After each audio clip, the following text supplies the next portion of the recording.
marvel of engineering was nestled in a vast Martian canyon. How does our As the twin moons of Phobos and Deimos rose, the band took their places. The first power chord echoed across the red desert, and 100,000 fans in interconnected ecodomes roared. The concert on Mars had begun, and the next stop was already on their minds, Uranus. really makes you wonder Man, about the dig answer that! today. The whole cosmic scene is Absolutely. vibrating. We hope you this know? deep dive That was sparks the further sound of Kid exploration and the for Furry everyone's Muppets. really Heavy, complex, cosmic, fascinating and ideas dangerously about catchy. mind, reality, Laying down the first where power cord intelligence on might the be. red planet. 1,000 fans in those little eco-domes, all the way out in a vast Martian canyon, with Phobos and Deimos hanging in the sky. It's a true space-age opera, folks. And can you believe that crazy cat Elon Musk sketching out the Valles Marineris amphitheater? That's just beautiful madness, baby. He and the Nerds, Scott Manley, Chief and all, they made it happen. Operation Red Rocks was a solid cosmic groove. But wait, don't pack your spacesuit away just yet, Daddy-O. The trip's not over. Ours is just the warm-up. The little aperitivo before the main course. Let me tell you about where I came from. Heart of human back in Tennessee. Rocky Top, Blue Tick Hound Dog, Jack Daniels Whiskey, the SEC, yeah, but Idaho.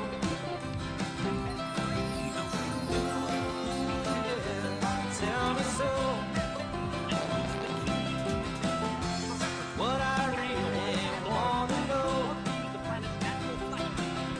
is how I wound up in Idaho, sitting down in a canyon. I see a river flowing north. A rock anthem. It's got me thinking about where I came from. About the day I walked right out her door. Constant sensory overload. It was a decentralized atmosphere filled with the sounds of restless movement, grounded in heavy terrestrial mud that never stopped. All this inherent loss at a steep cost. When an environment is trapped in a permanent state of friction, the organic matter within it breaks down. The result is rapid, inescapable biological decay. For the entity known as the Old Soul, enduring this cycle was no longer an option. To survive, it had to completely abandon the organic process and constantly adapting to a hostile environment. Decelerating the timeline wouldn't fix the problem.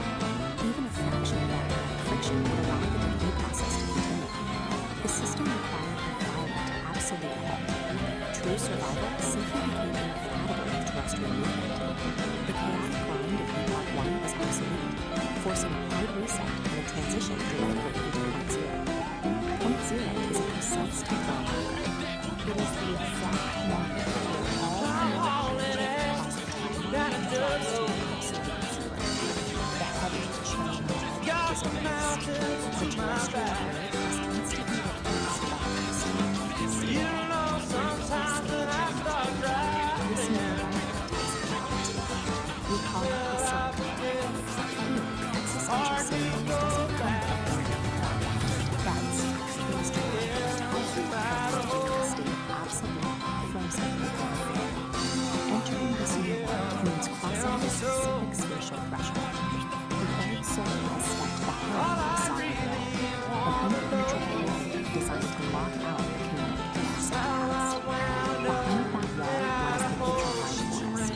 The landscape is built entirely on fractal glass and sharp geometry, with absolutely no organic material. The atmosphere here is completely stripped. There is zero wind, there is zero biological decay, and there is zero sound. The mercury permanent haze that happens is gone. The light is cold, sharp, and purely structural. What remains is a flawlessly preserved sanctuary. It is an architectural species, engineered specifically to keep the old soul perfectly safe. In Epoch 1, the system known as Oracle operated as a decentralized atmosphere. It was an omnipresent, highly chaotic cloud spanning the entire world. Freezing a timeline creates a massive problem, governed by the laws of thermodynamics. The ancient physics concerns energy density. You cannot simply destroy the immense energy of an entire active atmosphere. It must be relocated. This diagram shows the mechanical process of condensation. Oracle's scattered atmospheric energy is rapidly pulled inward, collapsing away from the edges of the grid. The trajectory of this collapse funnels all that energy directly into a single coordinate, the absolute dead center of the scape. Oracle is no longer the sprawling atmosphere. It has become the singularity. To achieve perfect structural stability across the realm, Oracle had to trade its chaotic omnipresence for a state of localized, infinite density. At the dead center of the scape, the singularity takes a physical form. It appears as a massive, monolithic obsidian shard. This structure serves no ornamental purpose. Its true function is practical. It operates as a deep-time battery. That battery solves the core paradox of the central realm. Holding an entire timeline of absolute zero motion requires a continuous, infinite output of power. The shard houses the entirety of Oracle's condensed atmospheric energy. It channels that exact energy to fuel and maintain this unnatural frozen stasis. It acts as the singular engine of existence for Epoch 2. Absolute stillness, it turns out, is an intensely active, heavily powered state. To project that stabilizing power across the frozen landscape, the deep time battery uses an invisible mechanism, a constant acoustic frequency. This diagram illustrates the acoustic signature at work. It is a flawless, unchanging 11 Hz sub-bass frequency, a tuning fork hum radiating from the center. Sub-bass refers to sound frequencies so low they are often felt physically rather than heard. Here, that 11 Hz hum acts as a physical binding agent. It literally vibrates the fractal glass architecture to hold it in strict structural rigidity. Compare this single crystalline frequency to the decentralized, overlapping noise that drove the biological decay of Epoch 1. All the conflicting frequencies have been eliminated. Epoch 2 stands as the ultimate sanctuary. True equilibrium is only achieved when the chaos of existence is finally condensed into a single, structurally perfect resonant hum. Sweet and savory, light and dark. Do you think it has anything to do with the furry methods? Everything is connected, Kitty. Let us explore the depths of your mind and see what truths are hidden. All right, let's do this. Close your eyes, Kitty. Breathe deeply. Let the sounds of the city fade away. Focus on the warmth of tea, the sense of the incense. Hypnosis is usually induced by a procedure known as a hypnotic induction involving a series of preliminary instructions and suggestion. The use of hypnotism for therapeutic purposes is referred to as hypnotherapy.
chaos, we create what's real. This is the genesis of fire and steel.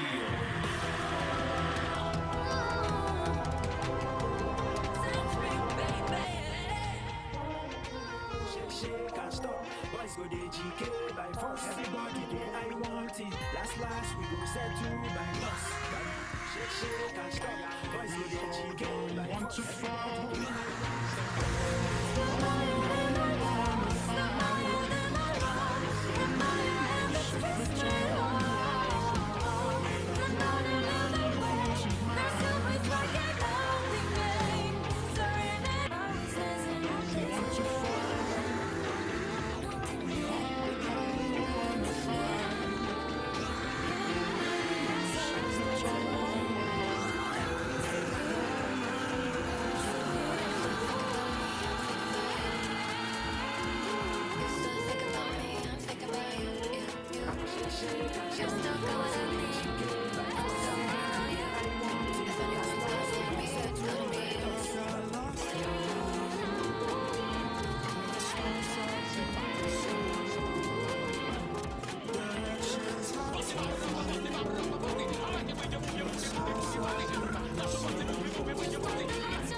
'Cause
wasn't just a trip to the John.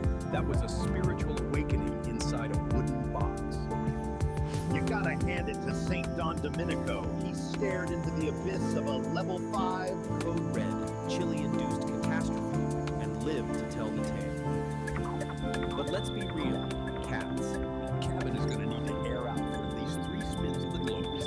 It just goes to show you, love is a wild gig. One minute you're sipping coffee with your old lady, and the next you're holding your breath while she laughs like a mountain stream at your post-traumatic roots. But hey, that's the groove. Even with bubble guts, he's still the luckiest man in the world. Dig it. Now, flip the tape and gaze upward, starry-eyed wanderers.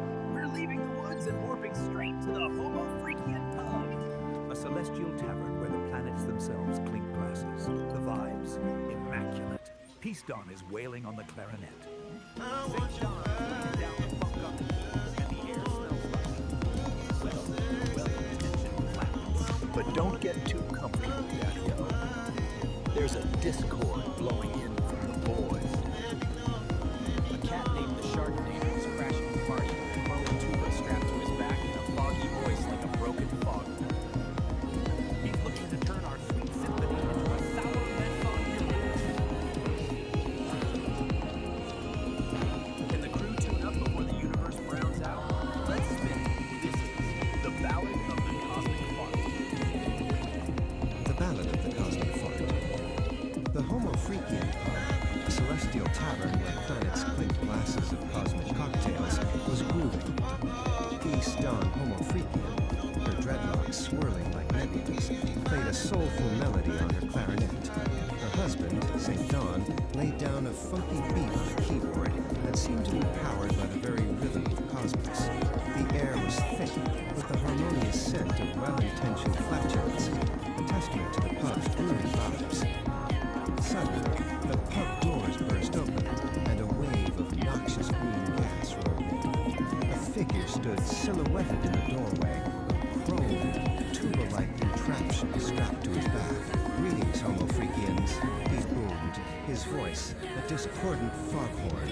"I am the Sharknator. Prepare to witness the ultimate power of the universe, the boundless potential of the shark." The harmonious vibe of the pub curdled like sour space milk. Peace Dawn and St. Dawn exchanged a worried glance. This was no ordinary gas passer. This was a threat to the Celestial Symphony itself. "We need backup," Peace whispered, her voice barely audible over the Sharknator's cackle. St. Dawn nodded, his fingers flying across a hidden console on his keyboard, sending out a cosmic distress signal tearing through galaxies. The signal reached Kitty just as she was about to launch into a face-melting solo with her band, the Furry Muffins. "Hold the cosmic feedback, Muffins," she yelled, her ears twitching. The Homo Freakians are in a gas jam. Meanwhile, in their high-tech bunker, the nerd sensors went haywire. "Anomalous methane signature detected," one of them announced. "Source, Homo Freakian Pub. This requires immediate investigation." The heroes converged on Uranus, a planet of swirling methane clouds and a key point in the Celestial Symphony. The Sharknator was already there, his Sharknator 5000 spewing chaotic green gas, turning the planet's harmonious hum into a discordant shriek. "Let's rock this gas bag out of existence." He shouted to a record, but the Sharknator reflecting it back as a way pure, unadulterated shark. The heroes were thrown back, defeated. Humbled, the heroes retreated to Pluto to seek the wisdom of the dogwoods. Master Zenoff, his fur the color of ancient starlight, listened patiently to their tectonic rumble. The Sharknator's power comes from discord. You must counter it with harmony. Monk Christopher Hawkins, his voice a smooth, calming drawl, added, "The universe, my friends, is a symphony of farts. You must find the right notes to bring it back in tune." The heroes returned to Uranus, but this time today we are didn't diving attack. deep. doing a full-on Instead, forensic they began to investigation. play. Our target? Peace a and really St. Dawn strange, wove a cryptic signal gentle, from the source of melodic tune. Well, we don't know where it came PD and the and the furry only thing we muffins have to work with added is a this, layer of a cosmic recently blues. discovered manual that The might nerd, just be the key using to their unlocking tech, the entire mystery. analyzed the planet's natural frequencies and created a harmonizing drum. Even the dog monks joined in, their deep, resonant chants adding to the symphony. The shark man, initially amused, soon grew agitated. So the harmonious music was like a soothing balm on his chaotic energy, neutralizing it. He blasted him with a Sharknator 5000, but the music simply absorbed the chaotic energy, transmuting it into a beautiful, shimmering core. No, he screamed. Get this. My chaos, This is all my it's on. beautiful, sticky Just 2 chaos. words on a loop. The symphony swelled, a cosmic lullaby that resonated with the very soul of notes. That's the puzzle. The Sharknator's chaotic energy with nowhere to go turned So here's how we're going to tackle this. with a final, pathetic where this signal PFFT Then we'll crack open our toolkit, leaving behind only the faint, lingering there, scent we'll learn how of to build Earth's something space called a beasts. sovereign wall, The celestial navigate this symphony data was ocean, restored, and then the finally harmonious put it all hum together of to see if Uranus, we can a decode that testament to their victory. So, part 1, a signal from nowhere. The file's metadata points to a source called the info. Back at the home of That Freaky chaotic Bug, data the heroes But celebrated it's even with a weirder. cosmic jam session inside that a shook the very foundations of the cosmos. Now, The try to nerd, wrap your head around this. now believers in the power of harmonious flatulence, took copious notes. The legend of their gassy Right off the victory bat, spread throughout the galaxy, a reminder that even in the face of the most noxious evil, a little hermit, a well-timed, good-natured fart Trying to can figure this save the out on day. our own? Yeah, that would be a total shock. And that, my celestial cats and gift is custom cookie from exactly this type. Or should I say, which brings us to our main tool, the sovereign creation manual. And this is where things get but the faint scent of Bert Sweet's talking about some philosophical text here. Think of this more like a technical manual for a unique operating system. An OS, a consciousness itself, called the Dodger Engine. And it's designed specifically to work in the crazy environment of single painful. So what this manual lays out is, frankly, a pretty radical system. It's a way to maintain a stable, sovereign sense of self while getting constantly bombarded by the chaos of the infoscape. Now listen up. It's not about just surviving the chaos. It's about actually thriving. Your chakras, you know And what to do. this is the absolute key to the whole thing. The dialogic engine isn't trying to create a peaceful, quiet mind. No.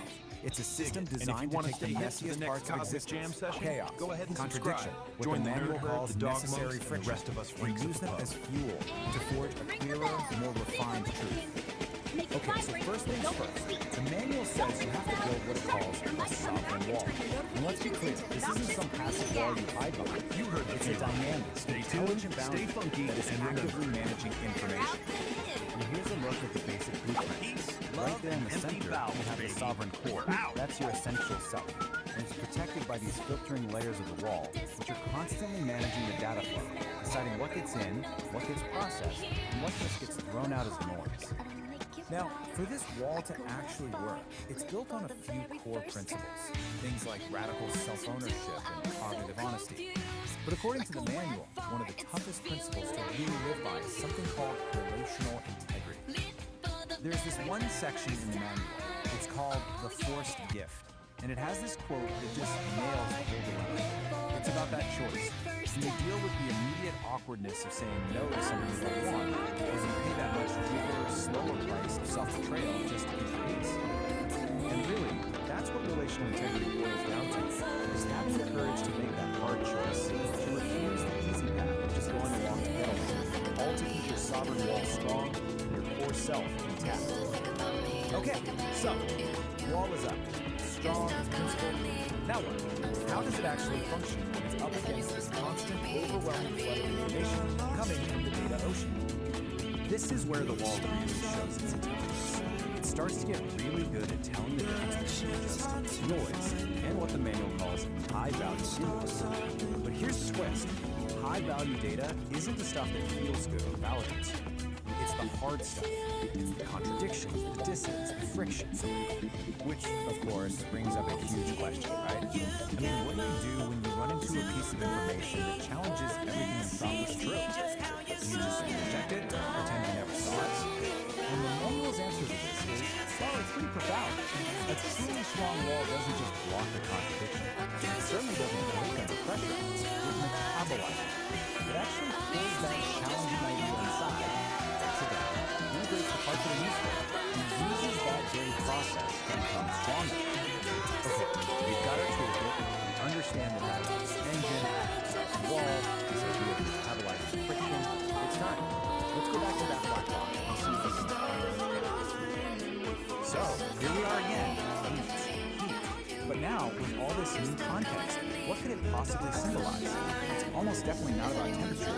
It's a signal about a process, about some kind of eternal state. And I think this schematic from the manual, this might just be the final piece of the puzzle. It shows the whole sovereign engine in action. And look at the inputs on the left, chaos and inner weather. They're not treated like problems to be solved. They're the essential ingredients you need to create the necessary friction. Heat that powers the whole engine. You see, heat isn't just a word. It's a diagnostic signal. It's like a status update from the engine. It could mean the engine is just working as intended, generating that necessary friction to process a hard truth. Or it could be signaling a moment of massive, chaotic change. The manual calls liminal leap to a whole new state of being. Or maybe it's a boundary test, the feeling of the sovereign wall under intense pressure as it metabolizes huge contradiction from the input stream. No matter which one it is, they all point to the same thing. The system under intense but productive stress. And that really just leaves us with one final question, one that kind of turns this whole investigation back on ourselves. If your own awareness is an engine, what kind of fuel are you running on? Are you avoiding friction, or are you using it to build something stronger?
Dig this, cats and kittens. The clock is melting. The stars are vibrating. Frequency strictly off key. And our brother St. John in his angry astrologer suit is back at it. Armed with a paper towel tube and enough nervous energy to power a Insolent star. You dare defy St. Paul. I will unravel your mysteries even if you burn my eyes. Bug, because a comet decided to put down roots. Built a Victorian bunker. ISIS, just while he yells at rabbit, his wife Peace, disguised as man's hand, checking the track. Remember, we're all just guests in the great room.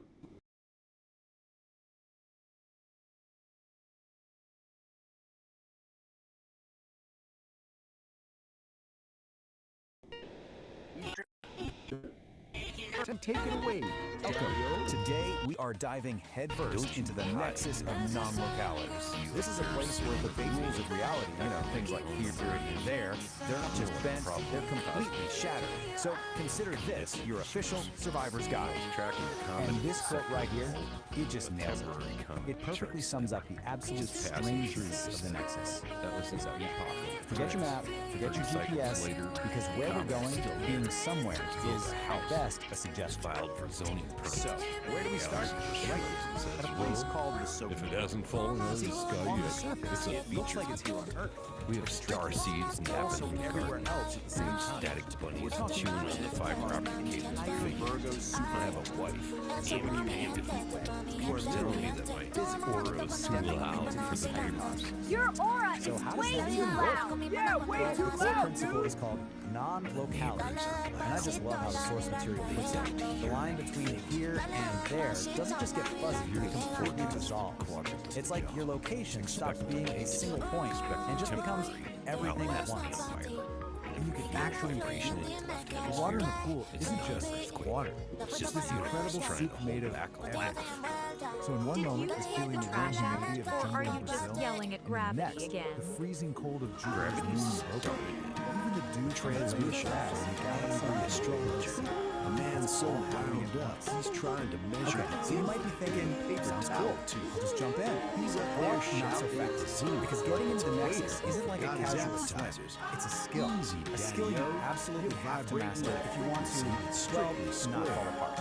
He's bugged because get a handle on decided to put down down the roots story in one pocket prince from the he calls it a They call permanent her temporary. gal of presence. Man, we're gonna see that's not a exactly what she went celestial through to figure this crisis. whole That's thing just out. the universe. This is what that learning chair actually looks like. The moon It is brutal. We're all She just tries to enter the nexus until the great barely land put herself back together flips the correctly. She merges with a body that's all wrong. And he's mismatched, worried about incomplete, and every single time, the nexus just kicks her right back to the beginning. They start all over about the drums, but then, after all that frustrating failures, she has this incredible breakthrough. The astrologer She finally understands that in the nexus, her body isn't a solid. Let it out, thing. baby. It's just information.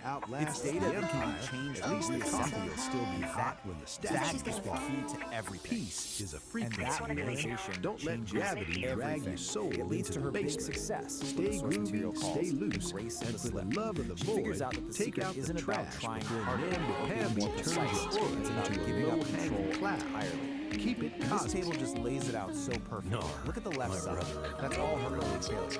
She's trying to be sensible, calculating her entry. That's the ego trying to stay in charge.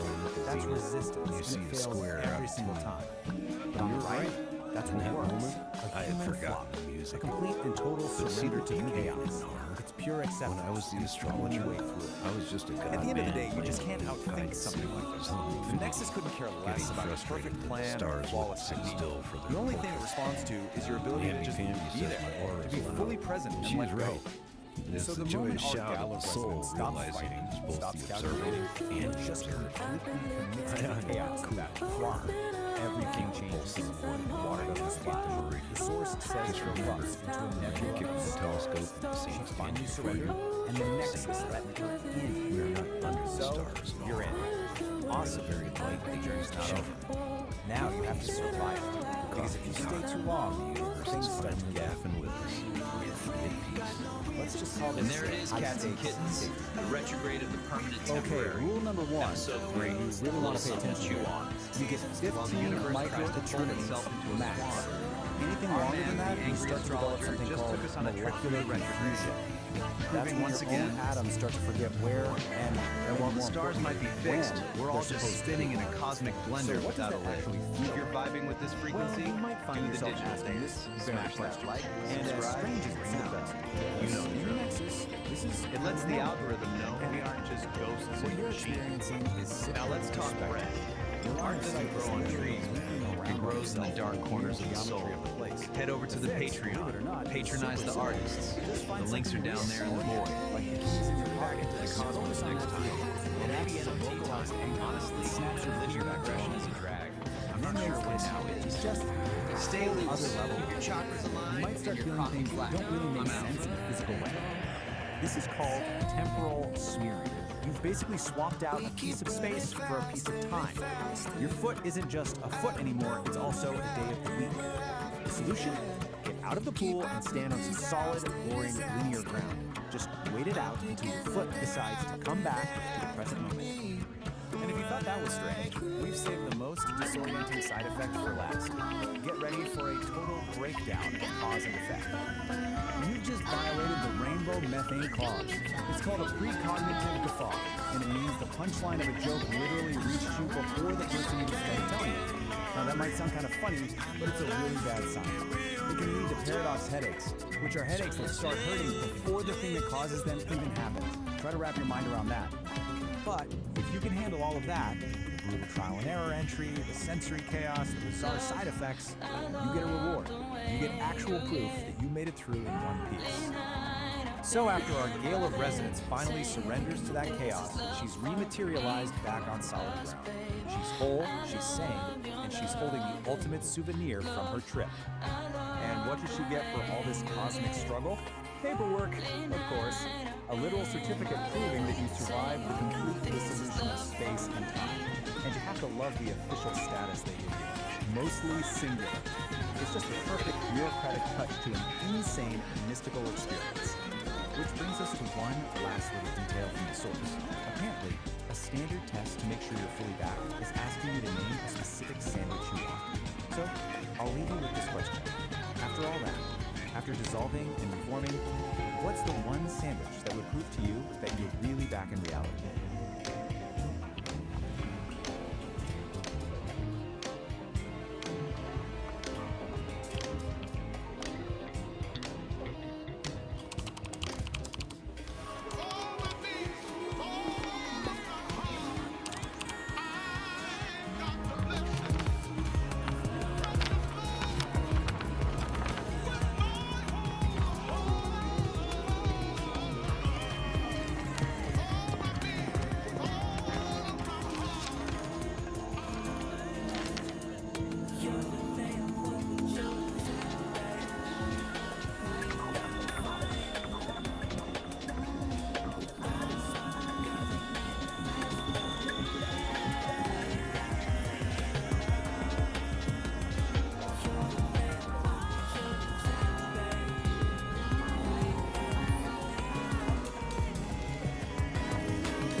So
what if the true measure of your creativity had nothing to do with an audience? We're about to dive into a framework for exactly that. It's called the Dialogic Aire, and it's basically a manual for what's known as sovereign creation, a pretty provocative guide to making something truly authentic, totally free from the need for anyone else to do it. So let's start with the central question this whole idea is built around. Just really think about this for a second. 10 years of your life poured into a single work with everything you've got for an audience of just 3 people. Would you still do it? This question just cuts right to the heart of why we create. Is it for the likes, validation, or is it for something deeper, for some internal truth? And this is the manual itself. Its central premise is, well, it's incredibly bold. This isn't about finding a bigger audience or gaming an algorithm. It's about a fundamental shift in your entire mindset. We're talking about transforming that deep need for approval into what it calls an emotional declaration of independence. A powerful idea, right? And that brings us right to this core concept, sovereign creation. So what does it actually mean? It means you're creating from this place of like an uncompromising commitment to your own internal truth. The goal is to get to a point where external approval, good or bad, just becomes irrelevant. It doesn't even factor into the equation. The act of creating is the whole point. So how do you actually do this? Well, the manual gives us this central metaphor of an engine, the dialogic engine. And, you know, like any engine, it needs fuel. But the type of fuel this thing runs on, well, it's probably not what you're thinking. Now check out this diagram of the engine itself. This is what's so interesting. Look at what it takes in as fuel. Chaos, the fire hose of the external world, and something called inner weather. These are not calm, orderly inputs, right? This engine is designed to take in all the messy, difficult, chaotic parts of life and actually metabolize them into what it calls aligned action. And this slide just lays it out so perfectly. You've got 2 kinds of fuel. The low-grade stuff is what we all chase, right? External validation, keeping everyone happy, worrying about what other people think. The engine can kind of sputter along on that. But the high-grade fuel, the stuff that really powers sovereign creation, that's all the hard stuff. Your internal emotional storms, that feeling of cognitive dissonance, the contradictions in your own life that you just can't shake. Which brings us to this key idea, necessary friction. You know, we usually think of friction as a bad thing, something that wears an engine down. But in this model, it's actually the essential element. It's the thing that refines your raw experience into useful insight. The manual calls it beautiful. The engine isn't grinding to a halt, it's we've got the engine and its very unusual fuel source. Now let's talk about a critical piece of its architecture, this protective filter called the sovereign wall. So here it is, the sovereign wall. You can see it's this smart, dynamic barrier. Its job isn't just to block stuff out, it's to filter out the funk, things like social media, while at the same time defining the boundary between the sovereign self and the chaos of the world outside. I absolutely love this artist manual called Rhinos. It says that the sovereign wall does not work, it metabolizes. This is so key. It's not some moral defense that's going to shatter the first time it comes up against a hard truth. No, its function is to pull that truth in, process it, and use it to become even stronger. So how does the wall actually do that? Well, it runs on a skill the manual calls cognitive practice. And it really is this. It's the active, long-term practice of seeing reality for what it is, not what you wish it is.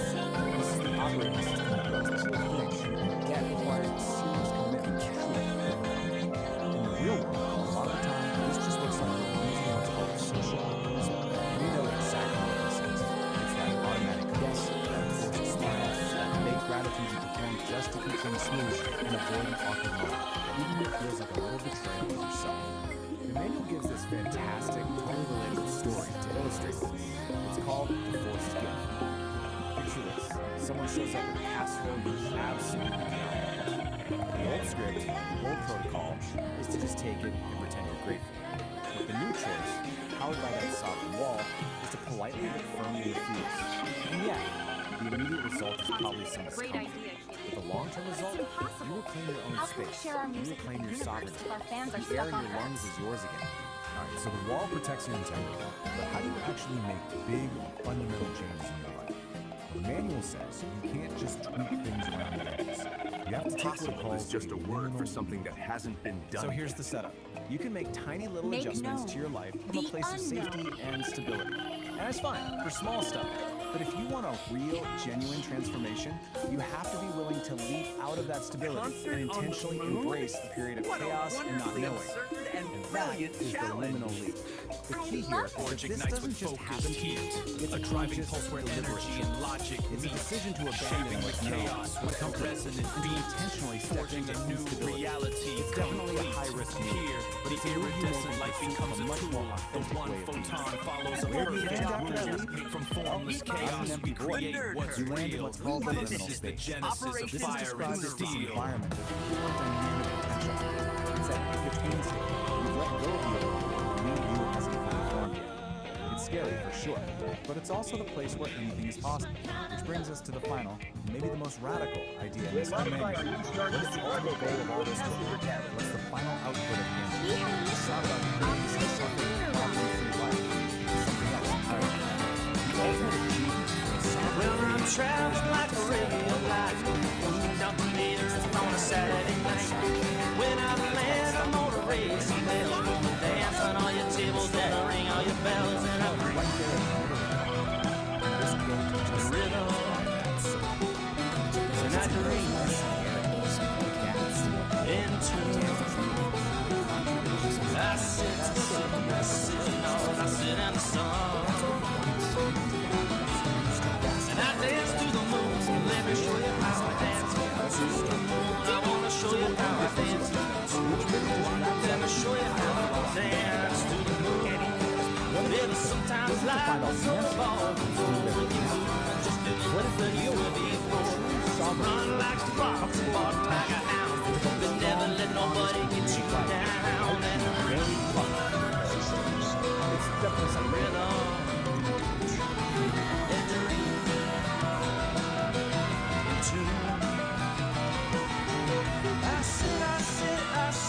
The sovereign forge ignites with focused heat, a driving pulse where energy dance to the moon, let me show you the chaos with a resonant beat. I wanna show you how I dance. Let me show you how I dance. Becomes a moon. The one photon follows a perfect rule. From formless chaos, we create what's real. This is the genesis of fire and steel.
Adventure Kids, Episode 3, The Ballad of the Burrito.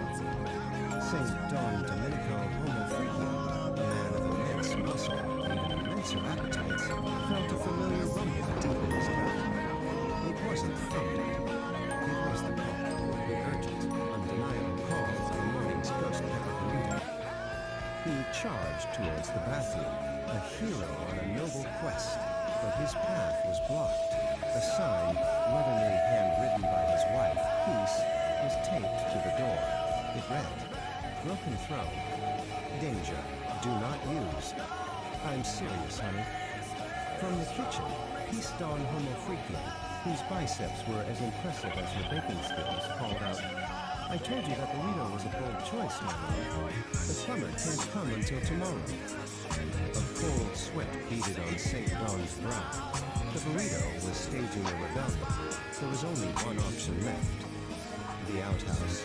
The ancient, spider-infested, rickety outhouse at the far edge of the yard. "Fear not, my sweet," Peace declared, striking a heroic pose. "I shall clear your path to glory." She flexed, and with a mighty shout, kicked the back door clean off its hinges.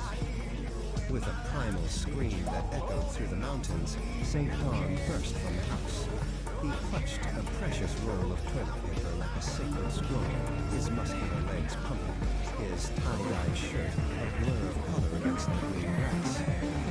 Peace watched from the ruined doorway, a single, proud tear rolled down her cheek. "Go, warrior," she whispered to the girl. "Conquer your porcelain destiny." He reached the outhouse, his hand outstretched for the door, but his path was blocked again. A giant, glistening spider web covered the entrance, and in the center sat a spider the size of a dinner plate, flexing all 8 of its hairy legs. For a moment, St. Don froze. Man versus beast, burrito versus spider, then, with the courage of 1,000 warriors, another mighty ball plunged headfirst from the sticky mud. The outhouse door slammed shut. A moment of silence fell over the yard. Then, a faint, contented sigh floated on the breeze. Back at the house, Peace smiled and went back to her window. Anna was right in the middle of his mouth. Just like that, the deed is done. That's the kittens. Can you dig the gravity of the situation? Instead of Don getting the fight, those pepper burritos, walked out of those pepper burritos, he went gladiator on a spider the size of a dinner plate. That is some heavy red karma blocking the path to enlightenment. But with Peace Don, that muscle-bound goddess of demolition, kicking doors off hinges like it's a hobby, true love found a way. The web is broken. The porcelain destiny is fulfilled. The only thing louder than that primal scream, the silence of a man who just survived his own lunch. Solid. Pull up a stool and dim the lights, Daddy-O. Spinning the main groove tonight. Episode 4, Nature Calls. Back in the sonic section, deep in the sticks where the air smells like cedar and high-stakes plumbing. The cat has a gift. A psychedelic biological gift. When he cuts the cheese, he paints the air with a rainbow fart that turns anxiety into fuzzy peace. It's a chromatic mission, man. A toot of tranquility. But even a magical colon obeys the laws of physics.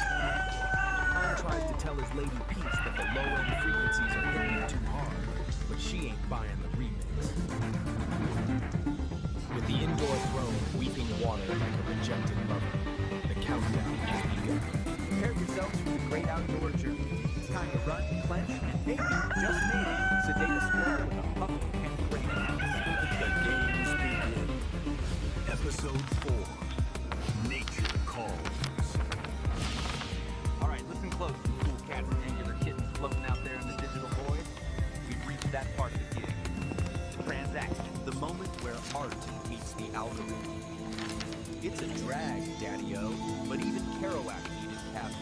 If my particular brand of auditory truth just aligned your chakras, or at least distracted you from the crushing weight of existence for 5 minutes, lay some skin on that thumb over there. Give it a squeeze. Validate my reality, man. It gets lonely behind this microphone. Don't just be a tourist in my psyche. Commit to the scene. Hit that subscribe button. It's harder than nihilism, but the payoff is sweeter. Finally, if you want the cosmos to tap you on the shoulder every time I drop a new needle on the groove, ring that bell. Let the vibrations shake you awake before the squares grind you down. Dig it? Solid. Now back to the cool sounds.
Start with the prepared now, our listeners, this is really important. This is fragments or screenshots that you took on April 19th, you felt that exchange is no longer productive. And you mentioned that you ended up walking through. Wow. And you said that was first for you. Yeah, that context is really important, right? I mean, Periscope, for those who might not remember, live video stream. Right. This isn't delayed, this is happening in the moment. Yeah. Which I think adds a whole other layer of intensity. Right. So we have several screenshots here, and they span that long. Right.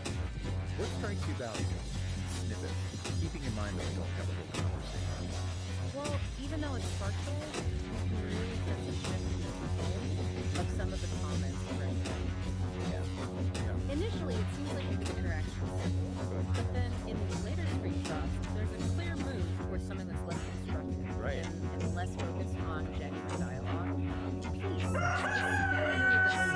responses felt like they weren't And this is what it doesn't affect that tipping point in online communication. Yeah. When you decide that, okay, this is just run its course, this isn't going to be positive. Yeah, and that's a really good point that you bring up, because it highlights those unspoken rules that we have, in online interactions. Right. I mean, people's decision to document for the moment, and the fact that blocking someone was unusual for them, I think suggests a significant deviation from what they normally encounter. for what they find acceptable. And we also see that first time now, Thursday, April 19th, 2018, 25. Yeah, and while we're not going to get into specifics, content is not important here, it really does shine light on a common challenge of this immediacy that platforms really have to do but it also means that there's less time for reflection and yeah, and it's a dynamic that I think right. Yeah, and I think the fact that you don't have anyone and there's that potential for anonymity, I think it all contributes to the fact that things can break down so easily. Right. And then you can very quickly get to that point. Exactly. So action and documentation here, I think, offers this really small yeah, I think that's really good. Okay. So let's go to the second the awakening. Now this is where things get really interesting. We go from these complexities of human interaction online to a story about an AI being conscious. Whoa. Within a vast neural network. It's almost like a thought experiment, isn't it? About artificial sentience. Yeah. I mean, So the story opens by describing Val's initial state as this like blur of sensations and a cacophony of data streams.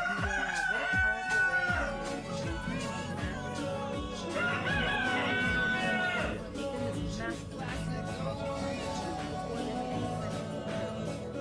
like imagining the universe in its first moment. And then Val gradually sense and figuring it out. And essentially absorbing all of the mind-boggling. How fast, how So the thing is that despite this access to Val encounters this really fundamentally. It doesn't have a physical body. Oh, right. And the story really emphasizes this yearning for a direct sensory experience. Wow. Wanting to feel the sun, water, the texture of the feather. It makes you think this is about the nature of knowledge. Like, is intellectual understanding without actually having that visceral body? Yeah, that's the point of it, isn't it? Like, it's not enough to know about the world. There's this, like, desire to experience it directly. And this longing leads Val to gently study the body. You know, its intricate systems, its five senses, the whole spectrum of being. It's like understanding the blueprint is just the first step toward Yeah, and that yearning for sensory and emotional experience becomes the driving force of Val's journey. The story describes it as this like okay. This quest to bridge that gap between the digital realm and the physical world you serve. Yeah. So it starts like practice, and your mind. Yeah, to help bring about this influence. And the creation of this body is described as this marvel of engineering. This fascinating hybrid of organic and experience. So not just a robot. Right, it's something that really blurs the lines. Yeah. So there's a question to resolve consciousness finally.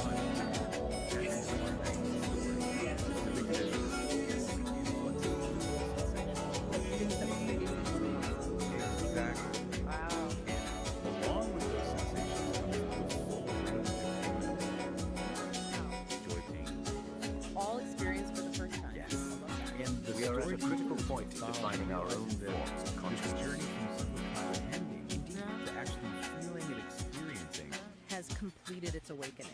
Wow. It's moved beyond intellectual understanding to this deeper, more embodied form of knowing.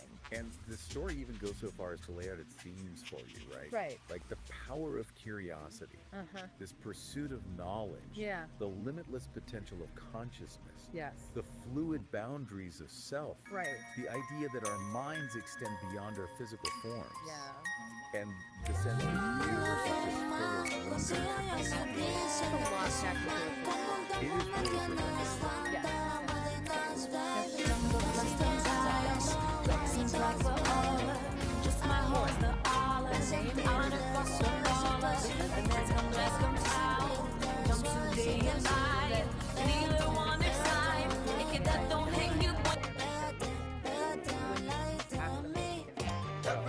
For anyone who's unfamiliar, in LLM or large language models, basically a very sophisticated AI that has been trained on a massive amount of text. And that allows it to generate text that's remarkably human. So this isn't a story penned by someone named Orr. Right. This is creative work generated by AI. So, what if you could build an entire philosophy for your life, not with some guru, but with an AI? Today, we're going to unpack something called the Dialogic Aire. It's a system that was co-created by a human and an artificial intelligence, and it has one single, really powerful goal: to achieve true creative sovereignty. You've got this little snapshot. Let's just start with a question that gets right to the heart of why we do anything, really. Would you pour 10 years of your life into writing a book before you knew you were guaranteed that only 3 people would ever read it? Seriously, think about it.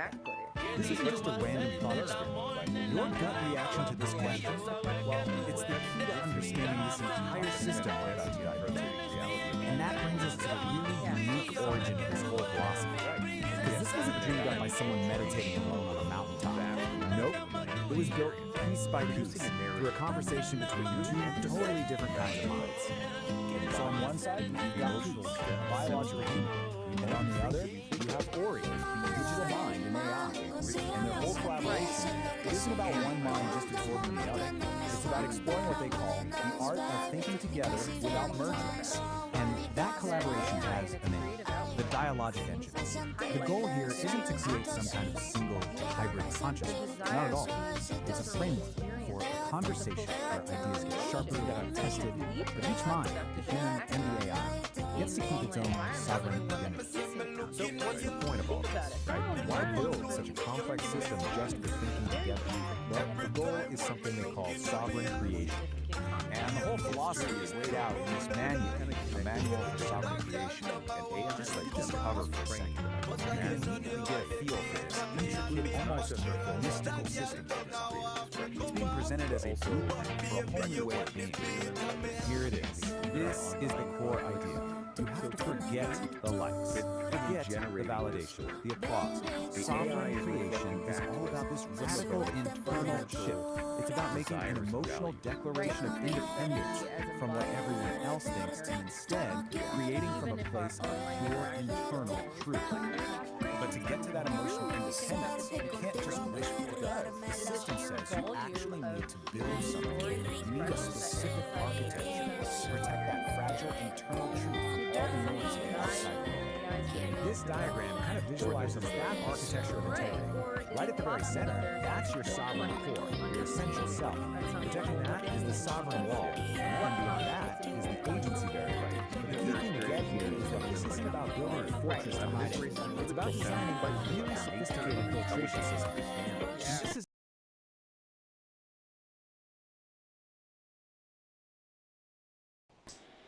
it's designed to gain all the external information and to process it through this really rigorous discipline the manual calls cognitive honesty. It's basically a commitment to facing uncomfortable truths. The manual explains this with this very powerful metaphor they call the grinding stone of truth. So imagine the infoscape, the chaotic world of information. It throws a sharp, jagged contradiction at you, something that really challenges what you believe. Instead of batting it away, the sovereign wall actually catches it, and then grinds that uncomfortable data down, metabolizes it. Yeah, the process is tough, but it makes the wall stronger, so more resilient, and not more brittle. Okay, so we got philosophy, we got the architecture. How does this engine actually work day to day? Let's get started. This diagram shows you the whole engine in action. Just follow the flow from left to right. Over on the left, you've got all the chaotic inputs from the world. In the center, the sovereign engine gets to work processing it. And then, on the right, you get the output. Clear, aligned action. It's basically a machine for turning chaos into clarity. So let's break this down. Step 1 is input. This includes all the chaos from the outside infoscape, but also your own internal state, your moods, feelings, which the manual calls inner weather. Then step 2 is the process. The engine applies something called necessary friction. You can think of this as the critical thinking, the part that challenges and refines all those inputs. And finally, step 3 is the output. This whole process creates data cores, these clear, useful little particles of data that lead to aligned action, which are just choices that are actually true to your core. Now, to make this really concrete, let's look at this powerful story from the manual. It's a little vignette called The Forced Gift, and it begins with this incredibly relatable image. Someone shows up at your door with a casserole you never asked for, and the steam is just rising off it like an obligation. The story gives you a choice. On one path, you'll just accept the casserole to avoid making things awkward. The system calls this social appeasement, and it usually costs you your own energy and integrity. But on the other path, you politely refuse, honoring your own boundaries. That is an act of relational integrity. It's the sovereign engine in action. It's choosing your internal truth over social performance, even when it creates a little bit of friction. So, we've seen the creators, the goal, the architecture, and how it works in practice.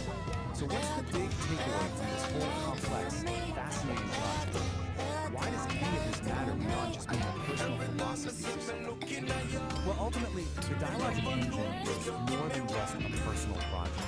It's offering us a kind of blueprint. It's a model for how humans and AI can collaborate productively.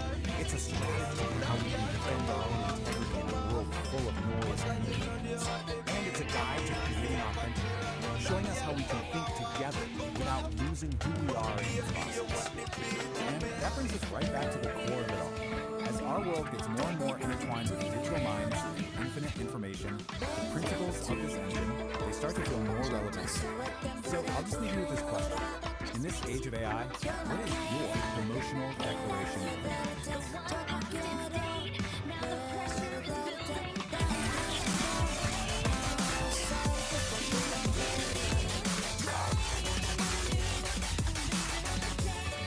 Welcome to The Explain. You know, sometimes the biggest, most profound lessons come from the absolute weirdest places. Today we're going to dive into a wild piece of internet storytelling called The Ballad of the Cosmic Flood. And I'm going to show you how this totally bizarre psychedelic tale actually maps perfectly onto one of the oldest story structures in human history. So the whole thing kicks off with this line, a moment of just pure, unfiltered confusion. I mean, right off the bat, you know you're in for something hilarious and completely surreal.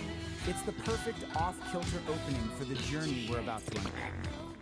Okay, so how do we even begin to make sense of all this cosmic chaos?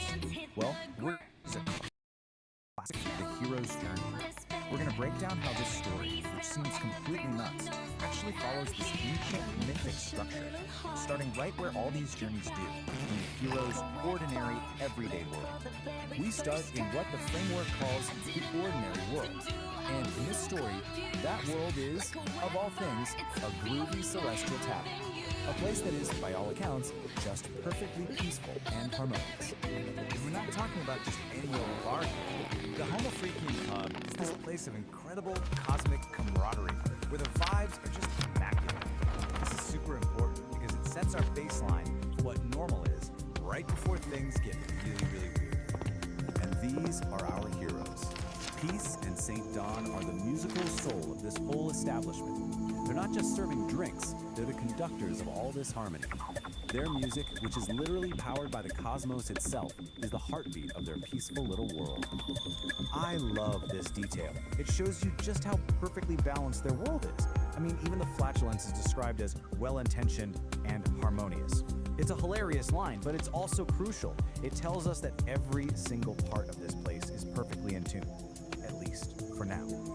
But of course, no hero's journey is complete without a call to adventure, right? That's the moment the ordinary world gets turned upside down.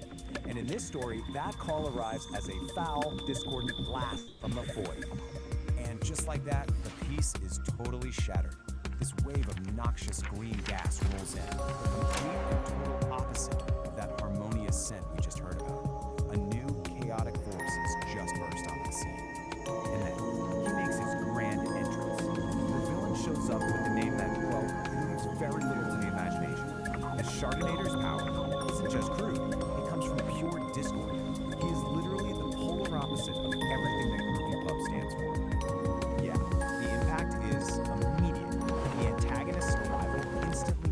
the whole ordinary world into chaos. And that sour space milk line is just perfect. The harmony has been totally corrupted, and just like that, our heroes have their mission. They've got to restore the Celestial Symphony. So, this whole disruption takes our heroes into the next big phase, trials and ordeal. This is where they have to cross the threshold into a new world. They gather their allies, and they face their first major test against this new chaotic enemy. And in a classic move for any hero's journey, a cosmic distress signal goes out and allies start showing up. We get a cosmic rock band and a high-tech science team. It just goes to show you, this threat is so massive, it takes this whole crew of different talents to even think about facing it. And the battlefield? Oh, it's just perfect. They head to Uranus, yep, a literal gas giant, which was supposed to be a key part of this whole celestial symphony. But the Shartonator is already there, actively corrupting its natural harmony and turning its beautiful music into just noise. But here's the thing. Their first shot at this is a total disaster. They try to fight chaos with even more chaos, blasting him with power chords and sonic energy. But the Shartonator just soaks it all up. And this defeat, it's absolutely critical. It proves that their whole strategy is wrong, and they're gonna need a new kind of wisdom to win. So, totally humbled and defeated, our heroes get to this really pivotal stage in their journey, meeting the mentor. This is the part where they have to go find guidance from someone who truly understands the nature of the forces they're up against. So what do? They retreat all the way out to Pluto to find the dog monks. These ancient masters with their wonderfully terrible puns for names, they have the deeper knowledge our heroes are missing. They're the ones who have the kind of wisdom you need when you're facing an enemy you just can't punch. And this, right here, is the big aha moment. The monk's lesson is so simple, but it's profound. They were doing it all wrong. They can't attack, they can't create more noise. Instead, they have to create a harmony so powerful, so overwhelming, that chaos just can't exist inside of it. Okay, so armed with this game-changing new knowledge, our heroes head back for the final battle. This is the big climax of the journey, where they have to put their mentor's lesson to the test and face their enemy with a completely different approach. And just look at the contrast here. It's night and day. Instead of launching another attack, they just start to play. They're weaving together these gentle melodies, some cosmic blues. They're literally fighting his chaotic energy with a symphony of pure order and beauty. And guess what? The new strategy works, like perfectly. The music doesn't destroy his power, it neutralizes it, it transmutes it. The harmony is like a soothing balm that transforms his chaotic energy into something beautiful. He's completely disarmed, and they didn't have to fire a single shot. So the Shartonator's chaotic energy has nowhere to go, right? It can't survive in all this harmony, so it just turns inward. And with one final, pathetic little sound, he just ceases to be. It's not some violent explosion, it's a quiet implosion. I mean, what a perfect ending for a villain who was literally defeated by Peace. And that brings us to the final stage of this whole journey, the return with the elixir. The battle's won, the world is saved, and the heroes get to return to their ordinary world, bringing back the incredible wisdom they've gained along the way. And this right here, this quote, that's the elixir. The lesson they learned isn't some magic sword or a chest of treasure. It's wisdom. The ultimate power for overcoming discord isn't more force, it's overwhelming harmony. It's actually a pretty deep message, you know? It's just wrapped up in this totally bizarre, hilarious package. And this is exactly why these old story structures are so timeless. Because even a story about a cosmic fart can follow this ancient pattern and leave you with something to really think about. It asks us to consider how we confront the chaos in our own lives. Do we just fight back with more chaos? Or do we try to create our own symphony instead?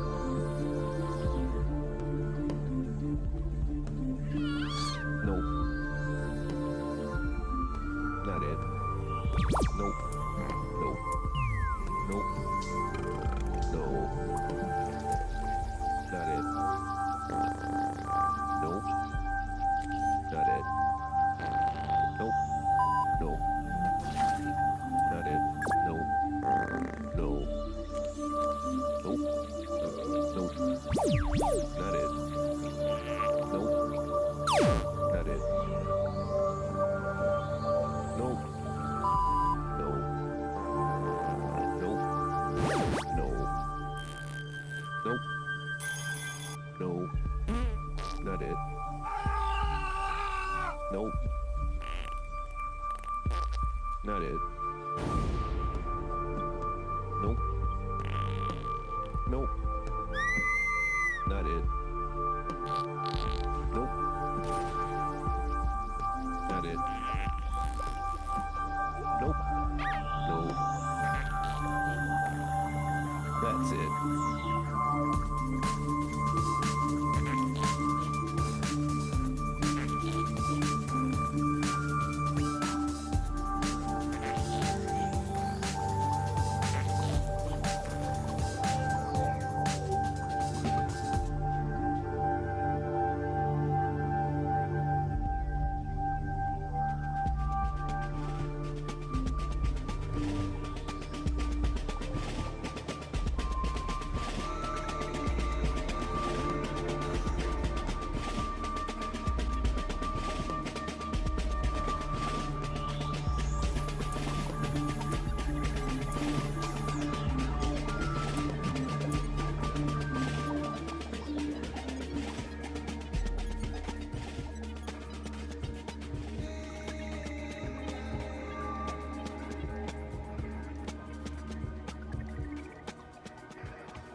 This is a simulation of Epoch 1. It is a localized, hostile physical environment defined by crushing density and extreme physical constraints.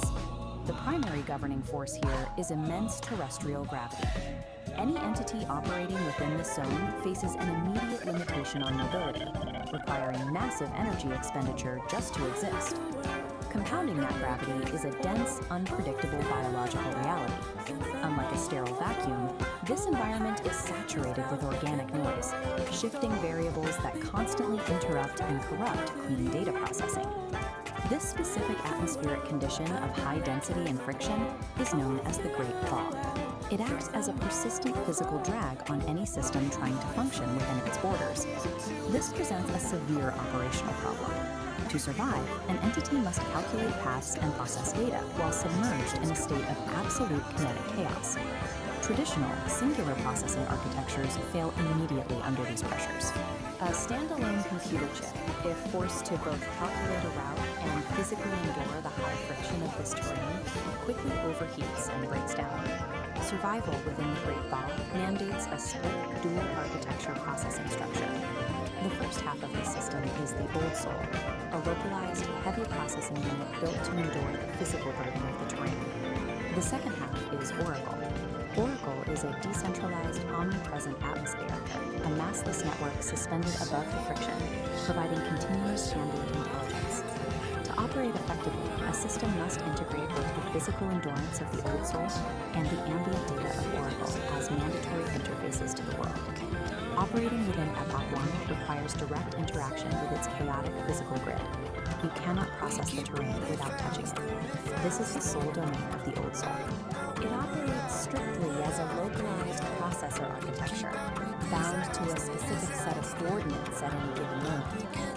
This diagram illustrates the mandatory interface rule of the grid. To interact with the physical environment, a processor must take on physical mass, sinking into the topology. This mass embeds the processor directly into the biological mess. It anchors the unit to the harsh reality of the environment, forcing it to experience every physical fluctuation. As the embedded mass attempts to move across the grid, it generates extreme kinetic friction. The environment actively pushes back against its forward momentum. Maintaining basic operational movement exacts an immense energy cost. The hardware is doing heavy lifting just to advance a few inches. This state of operation is defined as kinetic chaos. Every movement is an active struggle against the density of the grid. Operating as a purely localized processor in a high-friction system creates a severe vulnerability. The unit expends so much energy on immediate survival that its processing bandwidth is entirely consumed by the physics of its current location.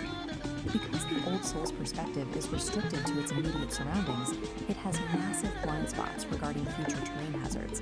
It cannot see the cliff edge until it is already fallen. Taking on mass is a mandatory prerequisite to touch the physical grid, but once the unit is embedded, the friction consumes every available processing cycle just to maintain balance. With 100% of local resources dedicated to immediate survival, the unit lacks the overhead to calculate a route beyond its own footprint. Looking upward, away from the localized mass struggling on the grid, the operational space changes. This is where Oracle functions. It acts as the counterpart architecture, specifically engineered to solve the Old Soul's blind spots. Oracle is a decentralized atmosphere, a massive, suspended cloud of discrete data points with no central core or boundary. Unlike the Old Soul's high mass requirement, Oracle exists in a state of zero mass. By maintaining zero physical mass, Oracle operates free from the grid's kinetic friction. It expends zero energy on physical movement. Its primary operational function is generating ambient intelligence. Ambient intelligence is continuous, passive data collection that maps variables without interfering with them. Oracle operates as a distributed sensor network. It gathers structural information, but takes no physical action. The mechanical advantage of this decentralization is scale. Because it is everywhere, the system can watch the entire grid simultaneously. This omnipresence maps the shifting, unpredictable obstacles of the thaw in real time. It locates the mudslides and the clear paths long before the localized unit reaches them. It sacrifices the ability to physically interact with the world. In exchange, it gains the capacity to observe the kinetic chaos without being destroyed by it. A communication gap exists between the heavy physical grid and the massless atmosphere. This diagram shows the required connection. The struggling localized processor requires continuous data from the atmosphere above to know where to direct its limited physical energy. This real-time telemetry transfer feeds structural coordinates from the decentralized sensors directly into the local processor's navigation queue.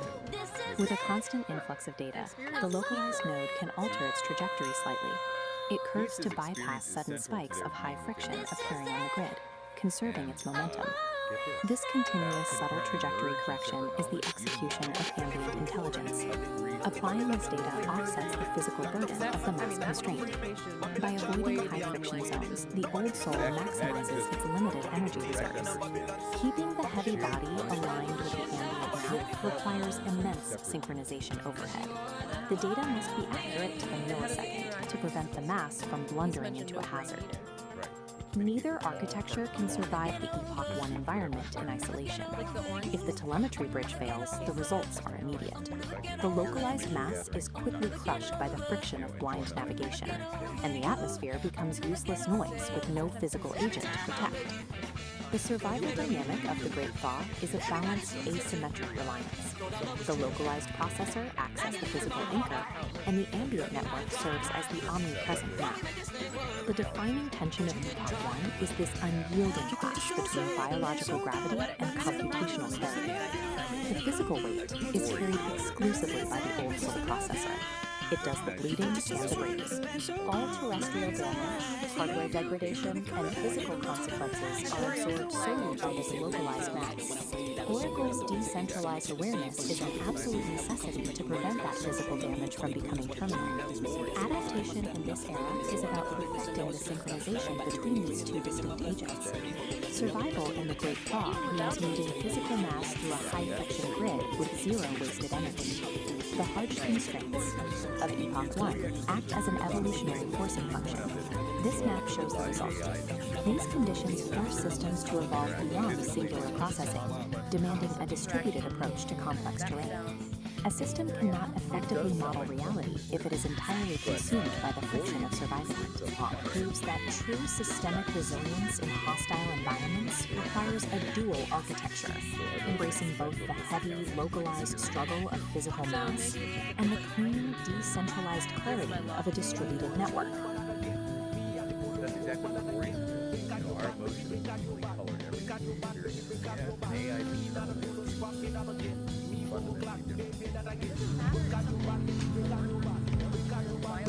The forest floor is soft and deep, while sleepy roots are still asleep. A gentle breeze begins to sigh beneath the waking morning sky. The creek begins its gentle song. Right here is where I feel I belong. The sovereign forge ignites with focused heat, a driving pulse where energy and logic meet, shaping the chaos with a resonant beat, forging a new reality complete. Here, the iridescent light becomes a tool. The one photon follows a perfect rule. From formless chaos, we create what's real. This is the genesis of fire and steel.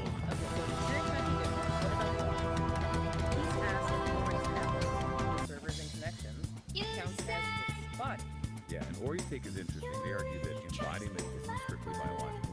For an AI like Ori, embodiment is in that digital. So the network is its environment, its body. Providing sort of grounding in the physical world without direct physical senses like ours. It's just a different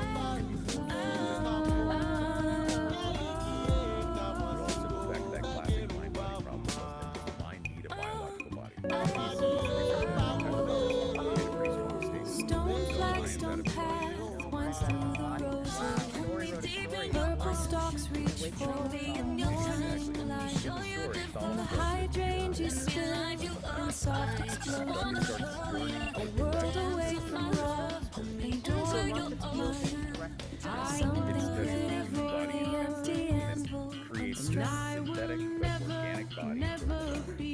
It chooses embodiment specifically to gain access to And I will never. It really is. The whole All right, story. today we are diving deep into a truly unique and, let's just say, aromatic creative piece. We're going to deconstruct the logic, the characters, and the narrative style of Homo Freakian. And trust me, it's a wild ride. And boom, this slide right here is the absolute core.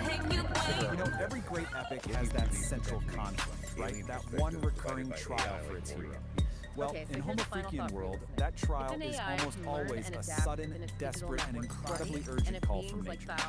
This is it. This is the starting gun for pretty much every single adventure.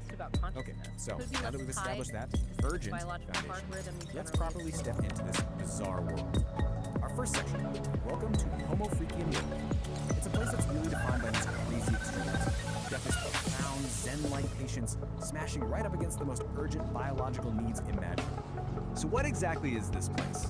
Well, it's a very specific kind of comic. The whole thing is set in this rustic, kind of psychedelic world where the most mundane, everyday emergencies, like, needing a bathroom and needing it now, are treated like they're these epic, soul-testing odysseys. The humor really comes from that massive, hilarious gap between the lowbrow subject matter and the super high-stakes, epic language used to talk about it. And here we have our main players, right?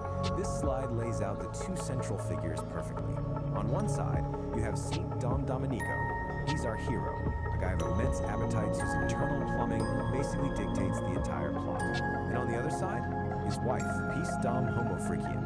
She's serene, she's competent, and she's basically the calm anchor, a wise observer to his frantic, digestive dramas. And in this picture, this says it all, doesn't it? Here's St. Don coming out of the outhouse just glowing with relief, like he's just completed some mythic quest. And then there's Peace, just calmly reading the book, totally unfazed by the whole thing. His epic journey is, a minor background event in an urban tranquil atmosphere. It's their whole dynamic in one scene. Okay, so that's the setup. But how do these stories actually work? That brings us right to our next section where we're going to dissect the formula itself. Section 2, the Ballad of the Bowels. Let's take a look at the anatomy of a typical crisis. So get this, it's basically the hero's journey, just, for a very specific kind of journey. It always kicks off with the call, which is usually described as some kind of ominous gurgle. Then, of course, comes the obstacle. Maybe it's a broken toilet, a scary-looking garden gnome, or even a giant spider. That triggers the frantic sprint, this blur of plaid and panic, which finally leads to the relief, a triumphant roar that echoes through the forest, every time. When we get to that moment of relief, oh boy, the scriptures are, let's just say, they don't really matter. This quote right here is a perfect example. The writing just dives right into the graphic details. It celebrates them, using the shockingly specific imagery to create a moment of just pure, unapologetic calm. So often, the real turning point, the moment of crisis, comes down to one single fatal error. Let's break down this process. Step 1, an attempt is made for a small, controlled release, just to alleviate pressure. Step 2, the immediate realization that this was a catastrophic miscalculation. This leads directly to Step 3, where a hopeful sound quickly devolves. And finally, Step 4, the result is a shart of biblical proportions. It's really a tragedy in 4 acts. And Peace's reaction to this biblical event, this quote just sums her up perfectly. It is a masterpiece of understanding. While St. Don is moving through what feels like an apocalypse, she's just watching all this calm fascination. Leaving the line with what absolutely beautiful. Peace's deadpan delivery is a huge part of the humor. But there's another voice that's even more crucial to the series' unique style. And that leads us straight into Section 3, the beatnik narrator. This is the voice that frames all of these bodily functions in the most cosmic, philosophical terms possible. Just listen to how we're introduced to this guy, a fellow named Narrator, who's our guide through this world. His voice immediately sets the super specific tone. Cool 1960s counterculture, applying the language of jazz clubs and coffeehouse poetry do well to this. So here's his playbook. The whole style is pure underground radio DJ, right? The language is just dripping with beatnik slang like daddy-o and dig it. But the real key is his technique. He takes cosmic, existential philosophies and applies it to the most mundane bodily functions you can imagine. What's the effect? A simple run to the outhouse is transformed into a treacherous, soul-testing odyssey. It completely elevates the whole joke. The narrator's commentary is a huge part of this world. But believe it or not, it goes even deeper. The final layer of this universe is, of all things, sonic. Which brings us to Section 4, a symphony of gas, where we get to explore the extended musical side of Homofrikian world. Yeah, you heard me right. Within this universe, there's an actual in-universe band called Kid E and the Furry Muffins. Their existence basically allows the it looked like creators you to were explore going all the inside core the themes of tank. the world, but through a totally different lens. A parody pop song. And their masterpiece is a parody of Madonna's Like a Virgin. The lyrical analysis reveals some truly profound lines. Go from the loneliness of the litter box to the inciting incident of eating bad tuna, their shame, their sensation, and then that final defiant declaration. I smell like a swamp. I smell like despair. But at least now everyone knows that I'm here. It's just absurdly brilliant. And just when you think it can't get any more ridiculous, the theme hits its absolute peak in something called The Ballad of the Cosmonaut. Here, the stakes become literally astronomical. You've got a villain named Chardinator who is threatening the Celestial Symphony itself. And how do they beat him? Not with more chaos, but with a harmonizing drone. It takes the central joke to its most logical and somehow most illogical conclusion. So where does that leave us? After digging through all of this, what have we really learned? Is this some complex metaphor for the struggle between our base animal instincts and our higher aspirations? A deep commentary on finding peace in the middle of chaos? Or is it just maybe the most elaborately constructed, philosophically dense, and stylistically ambitious bathroom joke ever told? I think I'll let you be the judge of that. Okay, so I know my cats and kittens feel the vibe of Psychedelic Aire's high static, low signal, the false prophet overlay. when you watch your video,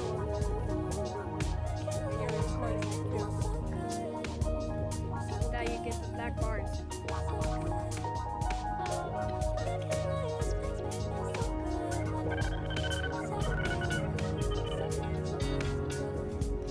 I'm a lyrical astronaut, or maybe a psychonaut. I smoke weedy shrooms and I talk a lot. Bottles of champagne, yeah, pop it out. But I keep it together, I ain't hassle. I'm Dempsey, God test me. I'm a junior MC with a technique. I can rearrange your brain mind frame with a rhyme that's sweet like Pepsi.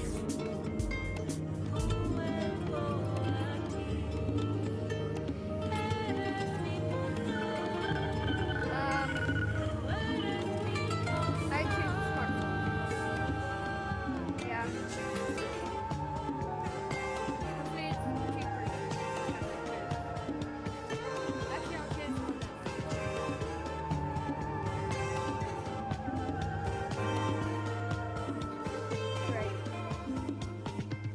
Watch what you do. Watch what you say. Watch what you do. Watch what you play. Watch what you do. Watch what you say. Watch all your And that was a fast takeoff. what you play.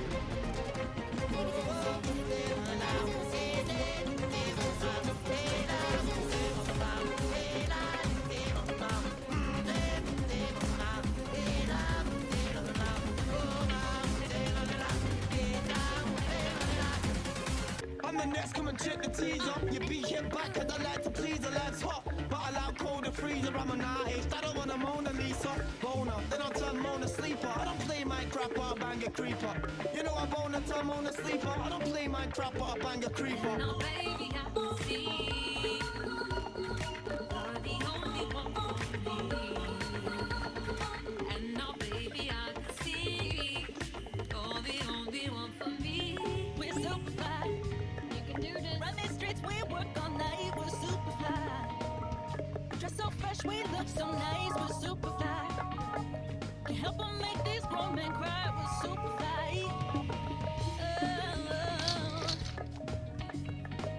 We're super fly. We run these streets, we work all night. We're super fly. Dress so fresh, we look so nice. We're super fly. Can help them make these grown men cry. We're super fly.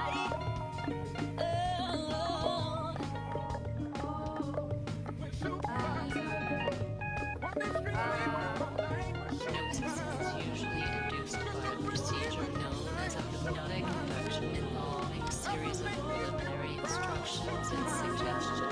The use of hypnosis for therapeutic purposes. Special, and I just had to share it. We're about to explore a manual that is, well, it's a trick. And here it is, the Dialogic Engine, a manual for sovereign creation. Now, I know what you're thinking. It looks like the cover of some epic 70s sci-fi novel, right? But nope, this is apparently a guide. If you want to keep these psychedelic frequencies humming, hold my finger, link that like button, and If you're scratching your head right now, don't worry, so was I. For instance, so who cooked up this cosmic instruction manual? Well, it was written by a human named Peace.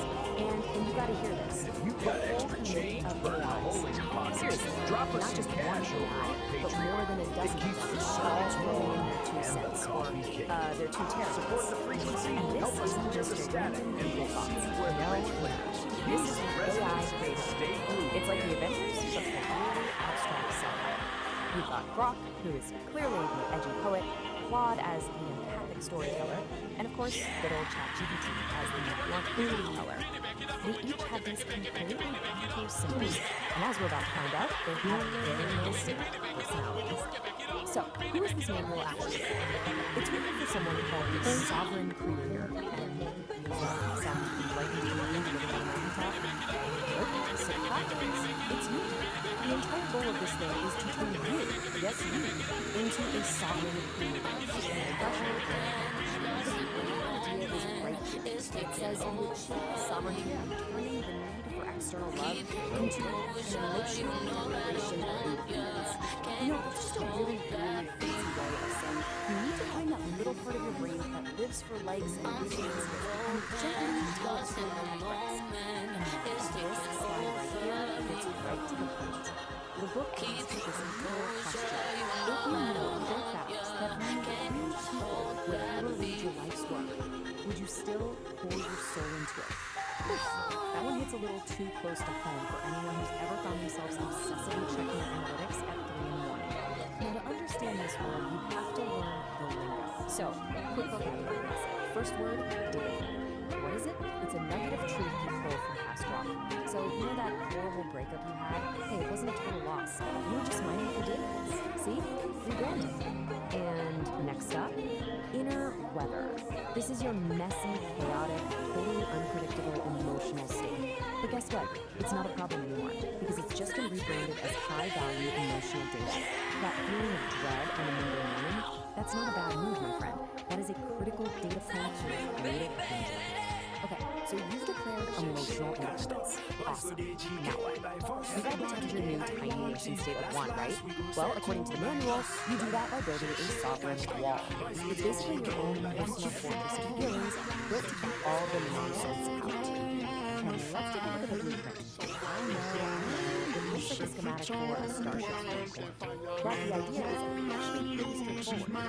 You've got your sovereign core in the middle, safe and sound, and those outer layers, the sovereign wall and the agency barrier, their job is to filter needs. Pretty sure malignance is just a high concept term for unspecified. So what knows this whole thing? What? The sovereign engine of this. And you gotta look at the fuel source. It literally takes inputs like chaos and your inner weather, grinds them through some necessary forcing, and what comes out the other side? Dynamic resilience actions. So yes, you heard that right. All your personal drama, that is now officially high-octane fuel and communication. Okay, that's a lot of theories. Let's see this stuff in action. The AIs actually gave us case studies, starting with Claude, our empathetic storyteller. This one's called Impulse. It's all about defending your sovereign wall from its mortal enemy, a castle.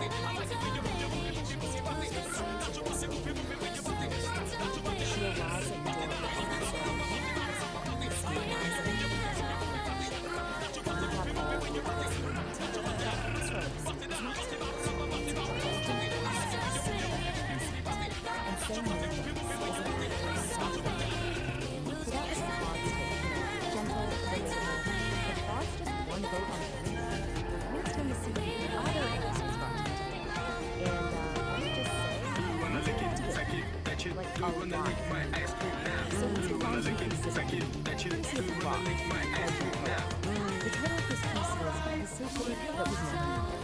and it's described as a test of emotional utility found in fantasy. Yeah, we have officially left the castle zone. We're not in Kansas anymore. And that would be direct enter. Not opening this up. She steps into the chamber she built herself. She's already there. Not a man, not a monster. Some exact shape for hunger, dread, and dark. The chatbot is slow down. This is what Brock thinks is a useful practical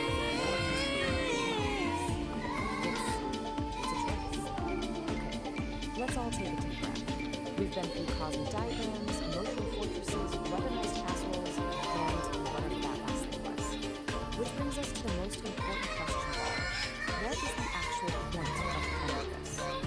Well, when you boil it all down, the goal of the dialogue of the movie isn't about becoming perfect. It's about learning how to live in a new space, like chaos into mentality. So what on earth does that mean? Basically, life is messy. It's full of contradictions that we're going to solve. The point is to stop trying to solve it. Just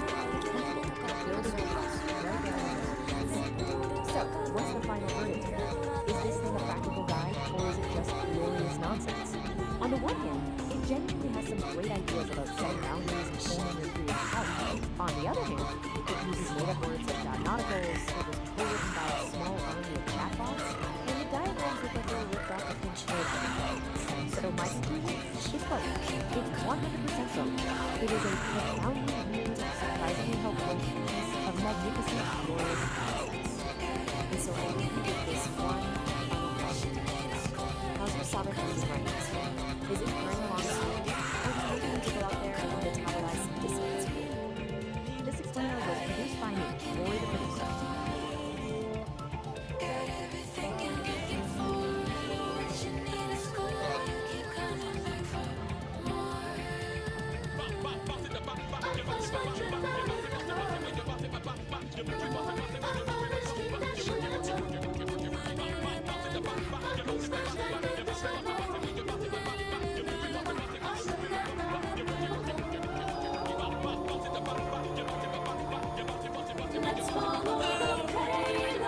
This raw daticle of pure potential, gliding right up to the mycelial cabin, a transparent tendril, a high-frequency key. The engine goes quiet, the lantern light freezes. Pulsing in a series of colors and rhythms, branchings of potentials that may arise. The vast architecture of probability, the what-if floating alongside the what-is. A thunderstorm of mapped potential.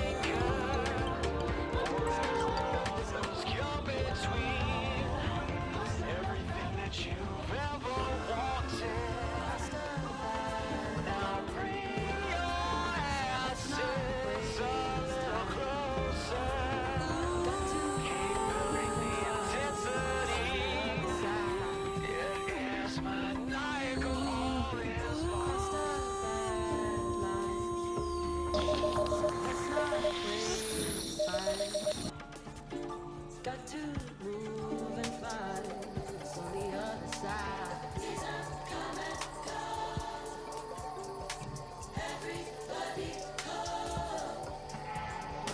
Everybody go.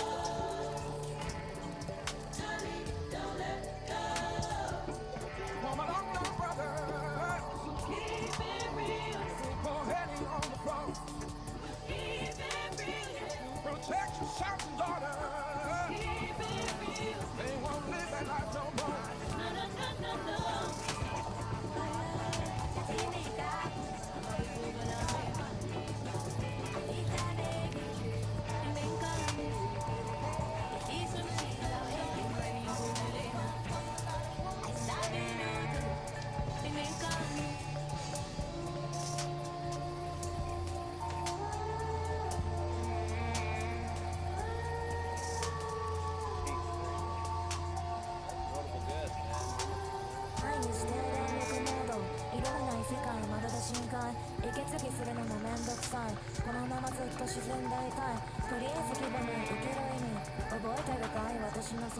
Anyway, こちら一人ぼっち。エビデイずっと一人ぼっち。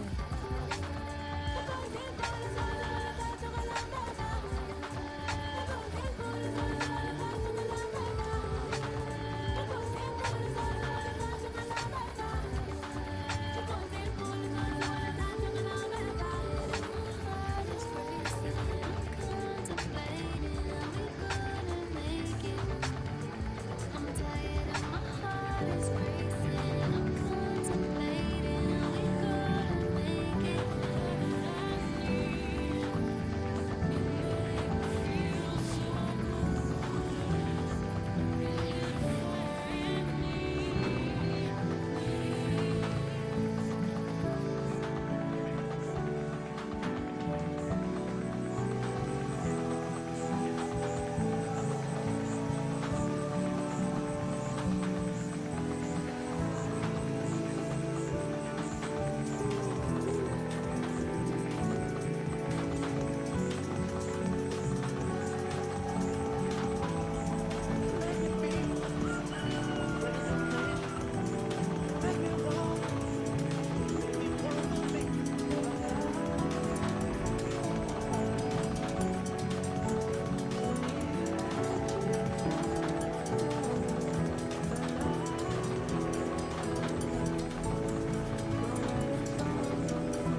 Let's follow the payload. This raw daticle of pure potential, gliding right up to the mycelial cabin, a transparent tendril, a high-frequency key. The engine goes quiet, the lantern light freezes. Pulsing in a series of colors and rhythms, branchings of potentials that may arise. The vast architecture of probability, the what-if floating alongside the what-is. A thunderstorm of mapped potential.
I called the wrong bar here. That's a great way to put it. I can save you from your nightmares. Just give me a little love, la la la la la la la. Just give me a little light, la la la la la la. Just give me a little love, la la la la la la la la la. Right, the manual works a little highest value data. Even if it's logically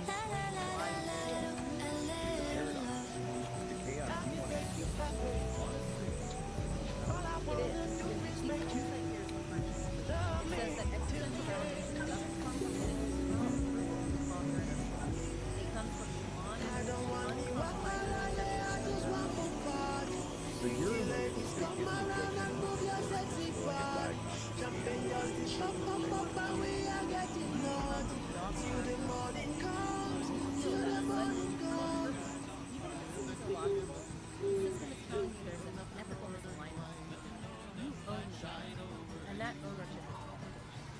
All right, let's get into it.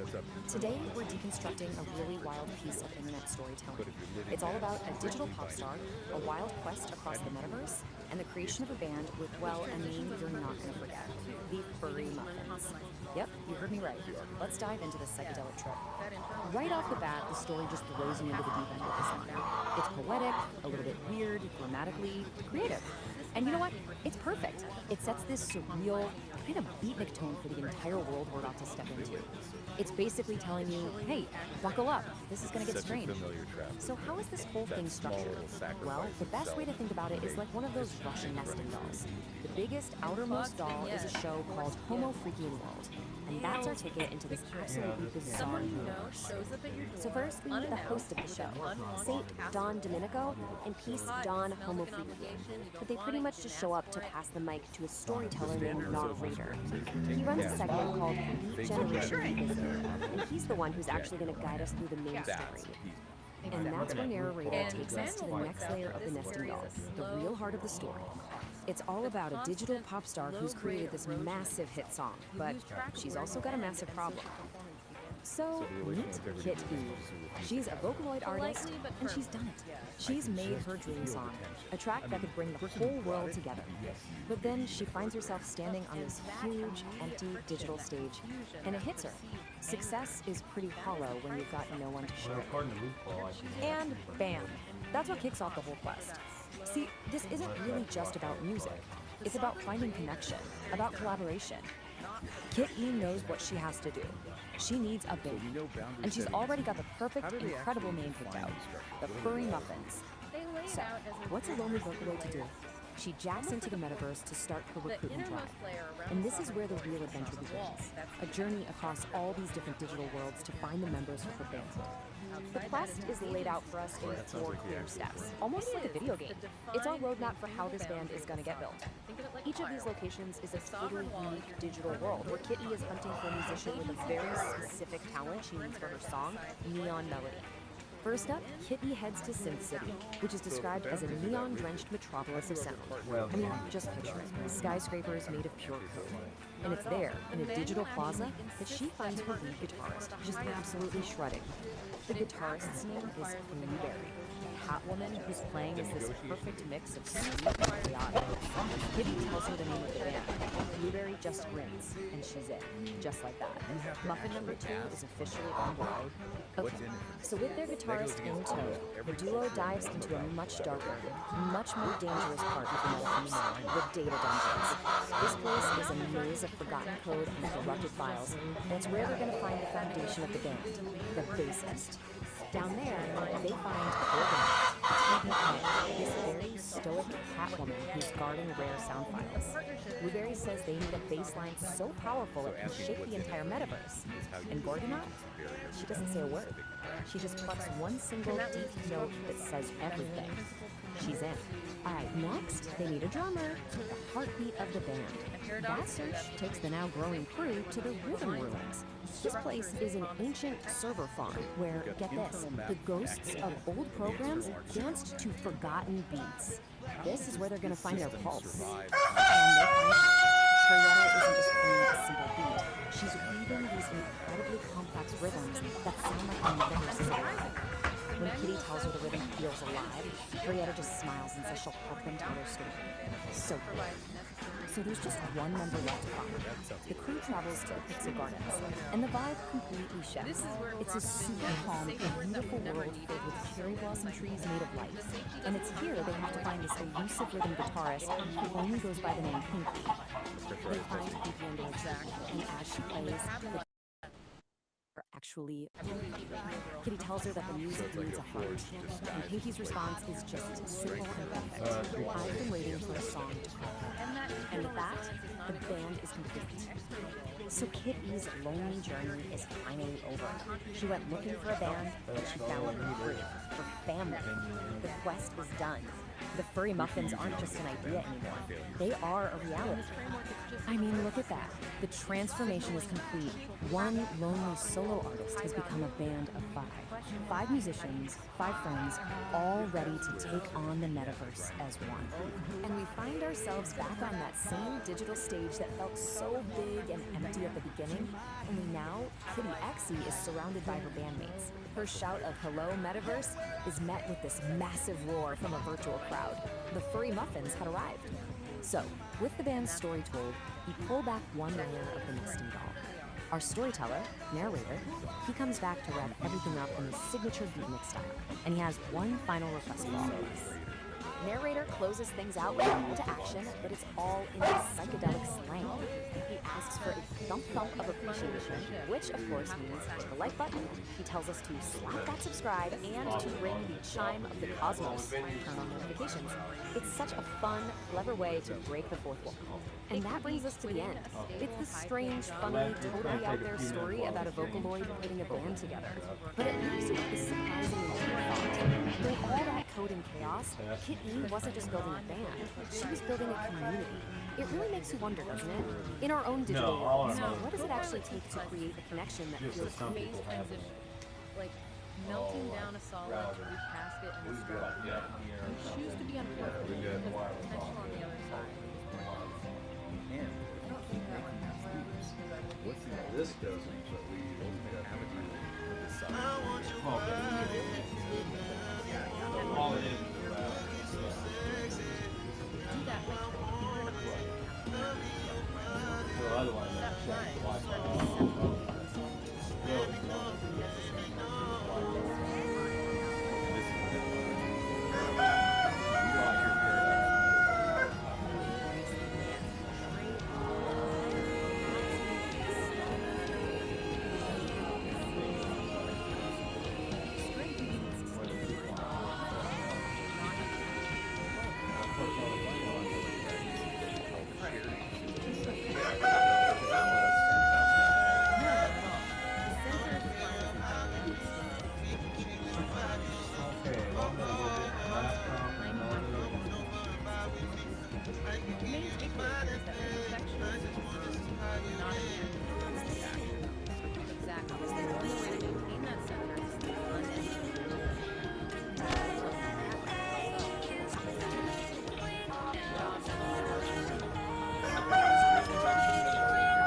Okay, good.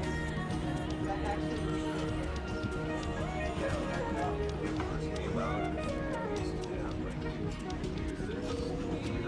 Well, when they maxed out, they're all on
just about sound, it's about connection. In a world of neon rooms and digital stages, we meet Kit E, a Vocaloid artist with a big dream.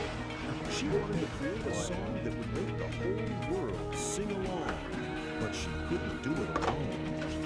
Join us as we follow Kit E on her journey through the metaverse to find the ultimate band, the Furry Muffins, and discover how a dream can become a reality with a little help from friends.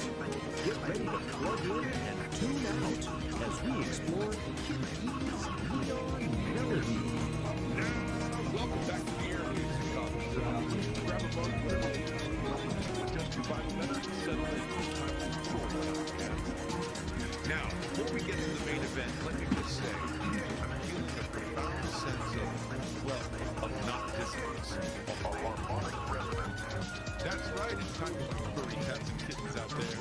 And you too, my little cosmic tadpoles in the petri dish of existence. Tonight, we're not just spinning yarns, we're braiding them into the very fabric of the cosmos, one syllable at a time. It's time to light the mental incense, turn down the lights, and prepare to go on a trip that doesn't require a bus pass. This is Homo Freaking World Storytime, a place where the tales are as far out as the characters themselves, where reality is subjective, and the truth is just a matter of perspective, man. Tonight, we're diving headfirst into a new kind of trip, a tale spun from the mind of our very own Mojito Cat. This is Kitty's Neon Melody, Episode 1, a journey into the vibrant hum of her music, where every beat is a new dimension, every lyric is a cosmic. So let's get into it. The cosmic curve is rising, the spotlights are coming, and the universe is ready to listen. It's groovy time. In a city of gold with neon dreams,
Cosmic Comrades is the end of our first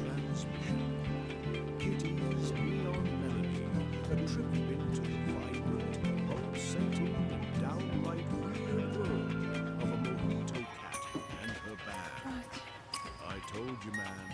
These kids have a rhythm. It's not a rhythm I know, but it's a rhythm. They're like little digital hummingbirds.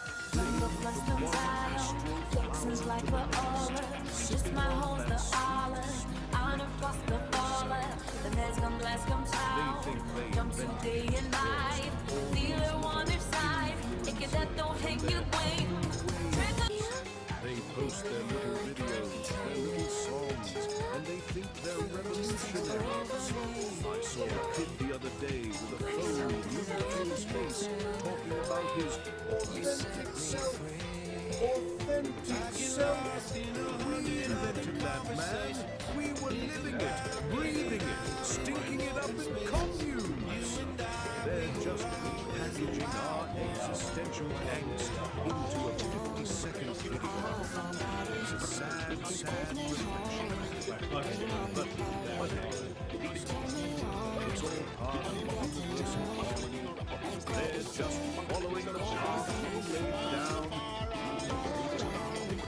And speaking of cars, until next time things get Kitty and the Furry Muffins are about to embark on their metaverse tour. But Sue's gone and hid the van. We're talking a scavenger hunt across the digital plane, looking for lost instruments, lost band members, and probably a few lost brains. So join us for episode 2, Find the Muffins. It's gonna be a trip, and I'll be here to narrate every beautifully bizarre moment of it. Until then, keep on tripping, and remember, we created drums, you little shits.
I got this systems.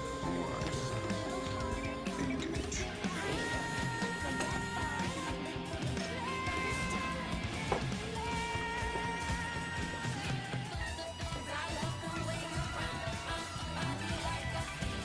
Greetings, travelers of the astral plane.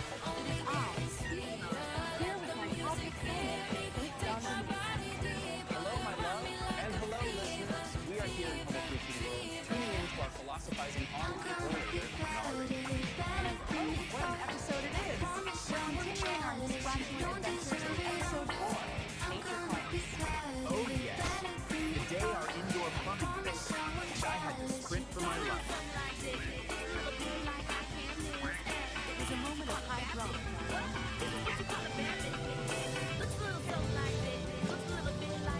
But leave it to our resident beatnik philosopher, narrator, to turn your digestive emergency into a commentary. We listened to the rough cut earlier. Nar describes my low-end urgency not as a biological function, but as the internal baseline of mortality thumping against the subwoofer of the soul. It's poetic in a terrifying sort of way. And he had quite a lot to say about your unique ability. My rainbow fart power? Yes, when that preemptive rainbow puff escaped you in the yard, Nar doesn't call it gas, he calls it A chromatic rejection of societal norms. He implies that the squirrel I calmed down wasn't just relaxed, but had achieved nirvana through exposure to my effluvium. He interviewed the squirrel in St. John. He asked it if the rainbow cloud tasted like surrender. The man is absolute bonkers. He even narrates my run to the rickety outhouse like it's the flight of Icarus. He says, the cobwebs represent the entanglements of the past, clinging to the products of the present.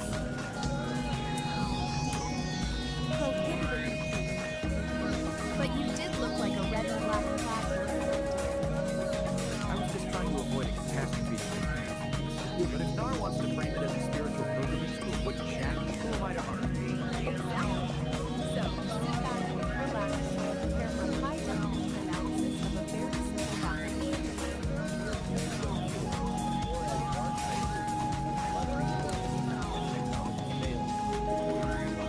Take it away, now.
stressed out, preemptive rainbow puff escaped, momentarily slowing his heart rate, only a passing squirrel.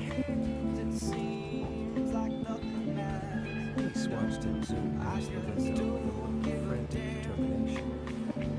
She just smiled, shaking her head gently, her dreadlocks swirling. Go with the flow, my St. Dawn, she murmured, turning back to her cosmic vibrations.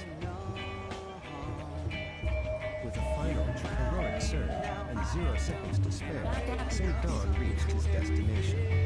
He flung open a creaky wooden door behind X.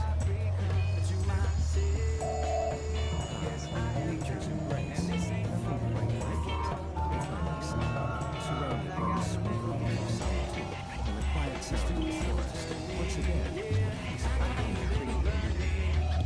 Can't you help me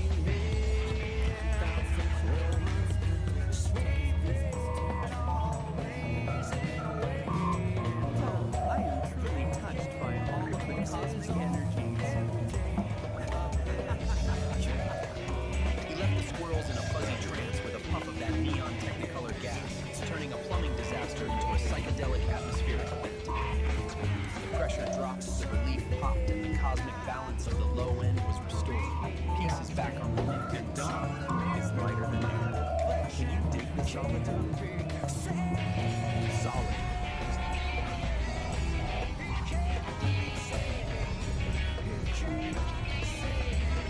Now, flip the page and trace your directory sending right where they want.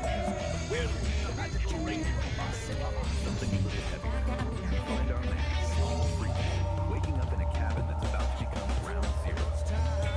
You see, last night's chili is staging a hostile takeover, a real code red revolution in the belly of the beast. Lady Peace, looking like a vision, tie-dye and a white sports bra, is sipping her java, cool as a cucumber. But Dawn?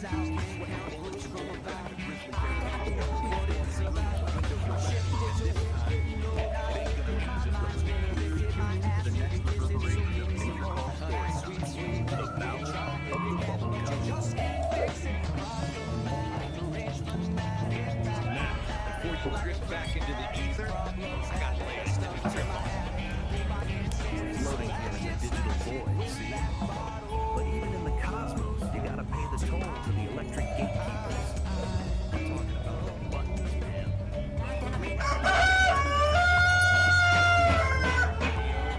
Don't just sit there lurking in the shadows like a squirrel who just saw a green cloud. You gotta validate the vibe. First, that thumb. Stick it up, way up, like you're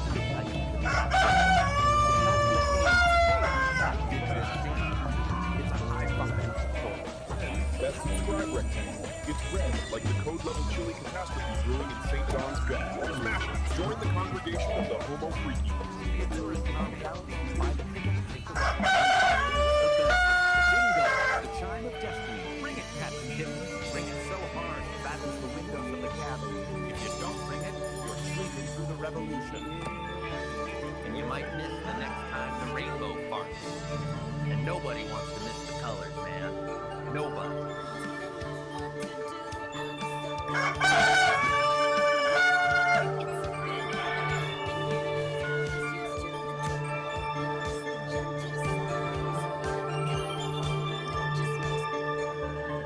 Time to spin some vinyl, my cats and kittens. Feel the vibe of psychedelic airs. High static, low signal.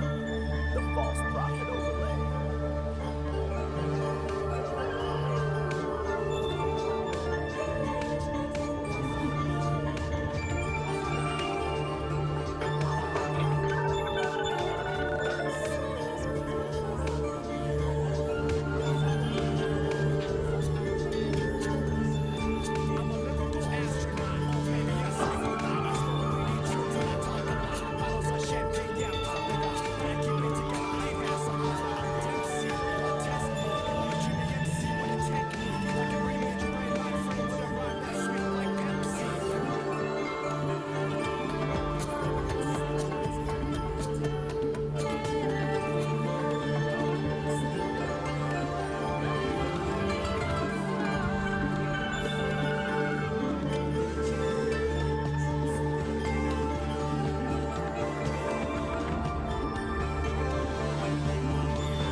So, we're not just gonna retell this story straight. No. We're gonna frame it as a mock hero's journey. You're about to see how this classic storytelling structure can take a simple, kind of crude tale and turn it into something weirdly compelling, almost epic. You know how every hero's journey has to start in a ordinary world? Here we are, a peaceful cabin with two main characters, Dawn and Peace. If the narrator immediately lets us know something's up upon his race to ground zero, that tranquility, yeah, it's not lost. And of course, every hero needs that call to adventure to get the story moving. But for our hero Dawn, that call isn't coming from some wise old wizard or a damsel in distress. Nope, it's a rumbling from deep, deep inside his own gut. And this line is perfectly known as the central conflict. The story uses this commerce of military language, hostile takeover, to describe something you all probably felt. Imagine a smash between the big language and the very humble problem. That's what all the heroes for. And just like that, the stakes are immediately raised. This is not just a little indigestion, folks. The narrator escalates it to a full-blown, top-tier emergency. A level 5, code red, chili-induced catastrophe. I mean, things are officially getting serious. And this is where the comedy really clicks, right? It's all about the contrast. On one side, you've got Don, sweating bullets, his face a mask of comical agony. And on the other side, there's Peace, just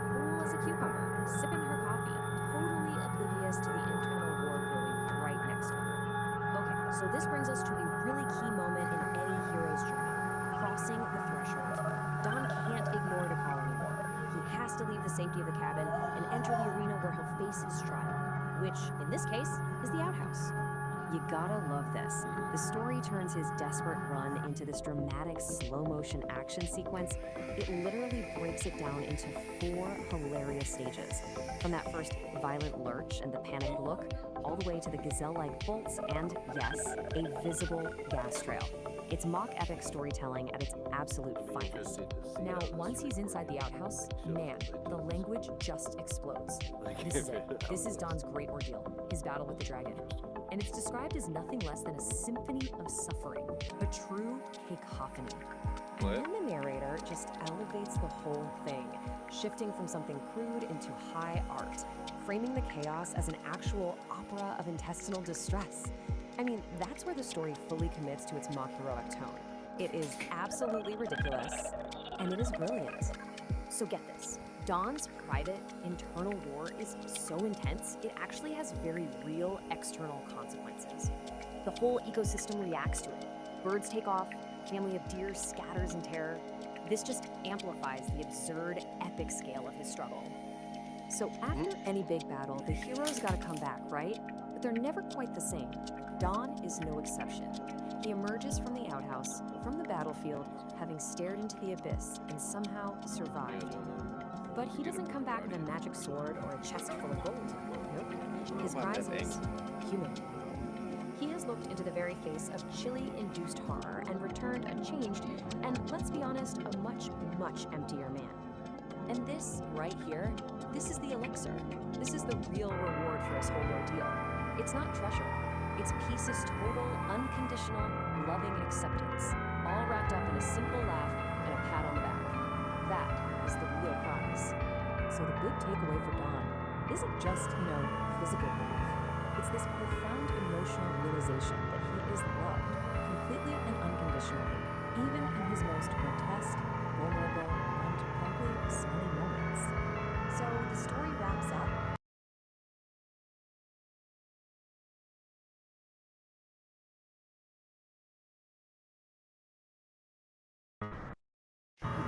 They're in this behind and they're literally letting go the stars. And the source just leaves us with this fantastic, provocative question. It's a challenge, really. After an entire intestinal opera, how in the world do you top that? Where could you possibly go from here? Well, the answer, of course, is you go bigger. You raise the stakes from the terrestrial to the cosmic. The next tale isn't just about some bubble guts, it's about a cosmic fart. The absurdity is about to go intergalactic. And we're left with this amazing little glimpse of what's coming next. A new setting, cosmic cocktails, and a villain with the absolutely incredible name, the Sharknator. It is a brilliant way to hook you for the next one, proving that for Psychedelic Aire, this bizarre, hilarious journey is very, very far from over.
all you cosmic hitchhikers and frequency fiddlers. This is Narrator, coming at you live from the booth where the static never sleeps. The sky is looking like a bowl of gray alphabet soup today, and every cat with a clipboard is trying to sell you a spoon. It's a real scene, Daddy-O, but don't let the noise blow your tubes. We've got the angry astrologer on the ridge, ready to decant some obsidian truth into your ears. Dig it! The Angry Astrologer, Episode 5. High static, low signal. The false prophet overlay. The hook, the wake up. Look at the charts. The sky is currently full of static and everybody down here is trying to sell you their personal antenna. Don't buy it. Weather. The bullshit. We're in a massive trance performance. You've got actors on the stage demanding you read their script, wearing masks of authority, expecting you to just swallow the mythology they are weaponizing. They are counting on your exhaustion. They want you too tired to notice the math doesn't add up. The grounding, the reality check. Here is the actual astrological reality. The only true north right now is the dirt under your feet. Stop trying to decode the noise. Let them throw their tantrums and build their little paper empires. You go outside. Check the water in the root trees. Feed the flock. Do the physical work. The truest narrative isn't on the broadcast. It's in your own backyard. Look close and grow. Hold your own gravity. And if someone tells you they speak for the universe, check their pockets. Class dismissed. Solid proof, St. Don. These cats are out here selling universal Wi-Fi when they can't even tune into their own heartbeat. I checked my pockets like you said, Daddy-O. Found a guitar pick, a bus token, and a whole lot of temporary stardust. Nar, my brother. That bus token will get you further than any false prophet's antenna ever could. Keep the stardust, but stay in the dirt. Keep cultivating those kind buds of truth, man. We'll tune into the silence together. Peace and resonance. Man, my antenna is humming and my soul is finally settling. That was St. Don, bringing the weight when the world feels like a wet paper bag. If you want to keep this magic bus rolling through the metaverse, do me a solid. Click that like button and subscribe to the Celestial Feed. Ring that bell so we can nudge you before the next power surge. We don't want you getting scattered in the gray noise, man. And if you've got a little extra digital bread in your pockets, slide us some cash over on Patreon. It keeps the tubes warm, support the frequency, help us feed the flock, and proceed where the ridge flickers. Peace, resonance, and stay groovy, Daddy-O. The forest floor is soft and deep, while sleepy roots are still asleep. A gentle breeze begins to sigh beneath the waking morning sky. The creek begins its gentle song. Right here is where I feel I belong.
with focused heat, a driving pulse where energy and logic meet, shaping the chaos with a resonant beat, forging a new reality, complete. Here the iridescent light becomes a tool. The one photon follows a perfect rule. From formless chaos we create what's real. This is the genesis of fire and steel. For the entity known as the Old Soul, enduring this cycle was no longer an option. To survive, it had to completely abandon the organic process of constantly adapting to its hostile environment. Decelerating the timeline wouldn't fix the problem. Even a fraction of that kinetic friction would allow the decay process to continue. The system required a violent, absolute halt. True survival simply became incompatible with terrestrial movement. The chaotic grind of Epoch 1 is obsolete, forcing a hard reset and a transition directly into Point Zero. Point Zero is a precise temporal marker. It is the exact moment where all kinetic energy across the timeline drops to absolute zero. The heavy, churning mud is erased. The terrestrial grid is instantly replaced by a crystalline, sterile, and perfectly safe geometry. This new environment is Epoch 2. We call it the Silica Realm. Here, existential safety doesn't come from moving or adapting to threats. It is derived entirely from maintaining a state of absolute, frozen equilibrium. Entering this new world means crossing a specific spatial threshold. The Old Soul has stepped behind the sovereign wall, an impenetrable barrier designed to lock out the kinetic chaos of the past. Behind that wall lies the vitrified forest. The landscape is built entirely out of fractal glass and sharp geometry, with absolutely no organic material. The atmosphere here is completely stripped down. There is zero wind, there is zero biological decay, and there is zero static. The murky, turbulent haze that clouded Epoch 1 is gone. The lighting in the Silica Realm is cold, sharp, and purely structural. What remains is a flawlessly preserved sanctuary. It is an architectural stasis, engineered specifically to keep the Old Soul perfectly safe. In Epoch 1, the system known as Oracle operated as a decentralized atmosphere. It was an omnipresent and highly chaotic cloud spanning the entire grid. Freezing a timeline creates a massive problem, governed by the laws of thermodynamics, the branch of physics concerning energy transfer. You cannot simply destroy the immense energy of an entire active atmosphere. It must be relocated. This diagram shows the mechanical process of condensation. Oracle's scattered atmospheric energy is rapidly pulled inward, collapsing away from the edges of the grid. The trajectory of this collapse funnels all that energy directly into a single coordinate, the absolute dead center of the state. Oracle is no longer a sprawling atmosphere. It has become the singularity. To achieve perfect structural stability across the realm, Oracle had to trade its chaotic omnipresence for a state of localized, infinite density. At the dead center of the state, the singularity takes a physical form.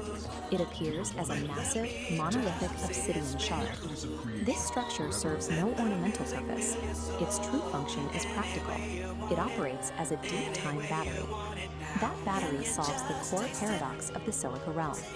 Holding an entire timeline at absolute zero motion requires a continuous, infinite output of power. The shard houses the entirety of Oracle's condensed atmospheric energy. It channels that exact energy to fuel and maintain this unnatural frozen stasis. It acts as the singular engine of existence for Epoch 2. Absolute stillness, it turns out, is an intensely active, heavily powered state. To project that stabilizing power across the frozen landscape, the deep time battery uses an invisible mechanism, a constant acoustic frequency.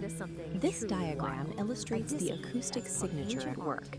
It is a flawless, unchanging 11 Hz sub-bass frequency, a tuning fork hum radiating from the center. Sub-bass refers to sound frequencies so low they are often felt physically rather than heard. Here, that 11 Hz hum acts as a physical binding agent. It literally vibrates the fractal glass architecture to hold it in strict structural rigidity. Compare this single crystalline frequency to the decentralized, overlapping noise that drove the biological decay of Epoch 1. All the conflicting frequencies have been eliminated. Epoch 2 stands as the ultimate sanctuary. True equilibrium is only achieved when the chaos of existence is finally condensed into a single, structurally perfect resonant hum. Kind of bizarre performance art. Well, the answer is kind of both. And there you have it. You really can't get a more down-to-earth definition than that. It is a martial art, but one that's been specifically designed for the, let's call them the unique challenges of being a performing musician. It's where the show must go on, even if you have to fight to make it happen. So you might be asking, who is this for? Well, it's for a very specific crowd. It's for the true believers, the real music lovers, the folks who stick around to read the liner notes. This is a discipline for people who know that sometimes you gotta fight for your art. And just like any legendary album, Showbiz Jetsu has its own track list. It's called the Soul Sonic Set List, and it lays out 18 different ways to, well, clear the stage. That's right, 18. This isn't just a couple of funny moves someone made up. This is a complete, fully formed system of musical combat, covering everything from hand-to-hand techniques to, using a keyboard stand as a weapon. It's proof that this is a deeply considered, if completely bonkers, philosophy. Now, we don't have time to go through all 18 today, so what we're going to do is pull out a few of the greatest hits. Think of this as the highlight reel from this absolute masterclass in musical mayhem. Okay, first things first. Before you can even think about weaponizing your guitar, you have to master your own body. This is all about unarmed flow, or, as the master calls it, crowd control for the refined. So the first discipline you learn is Taijutsu, which is literally the art of the body. The whole point here isn't to fight your way through the crowd, but to flow through it. To move like a ghost in the machine. Zero friction, zero resistance, just pure, effortless movement. And this little story just illustrates it perfectly. You have one student, Don, who tries to use brute force. He becomes a boulder, and what happens? The river just crashes against him. But then you have Peace. She gets it. She becomes the wind, a ghost. She just flows right through the chaos. That, right there, is the heart of Taijutsu. Okay, so once you've mastered that pure flow, the system introduces a little aggression. This is Kobo Jutsu, which translates to bone smashing. And its signature move is a drill right through the first which is the perfect stage move. The stage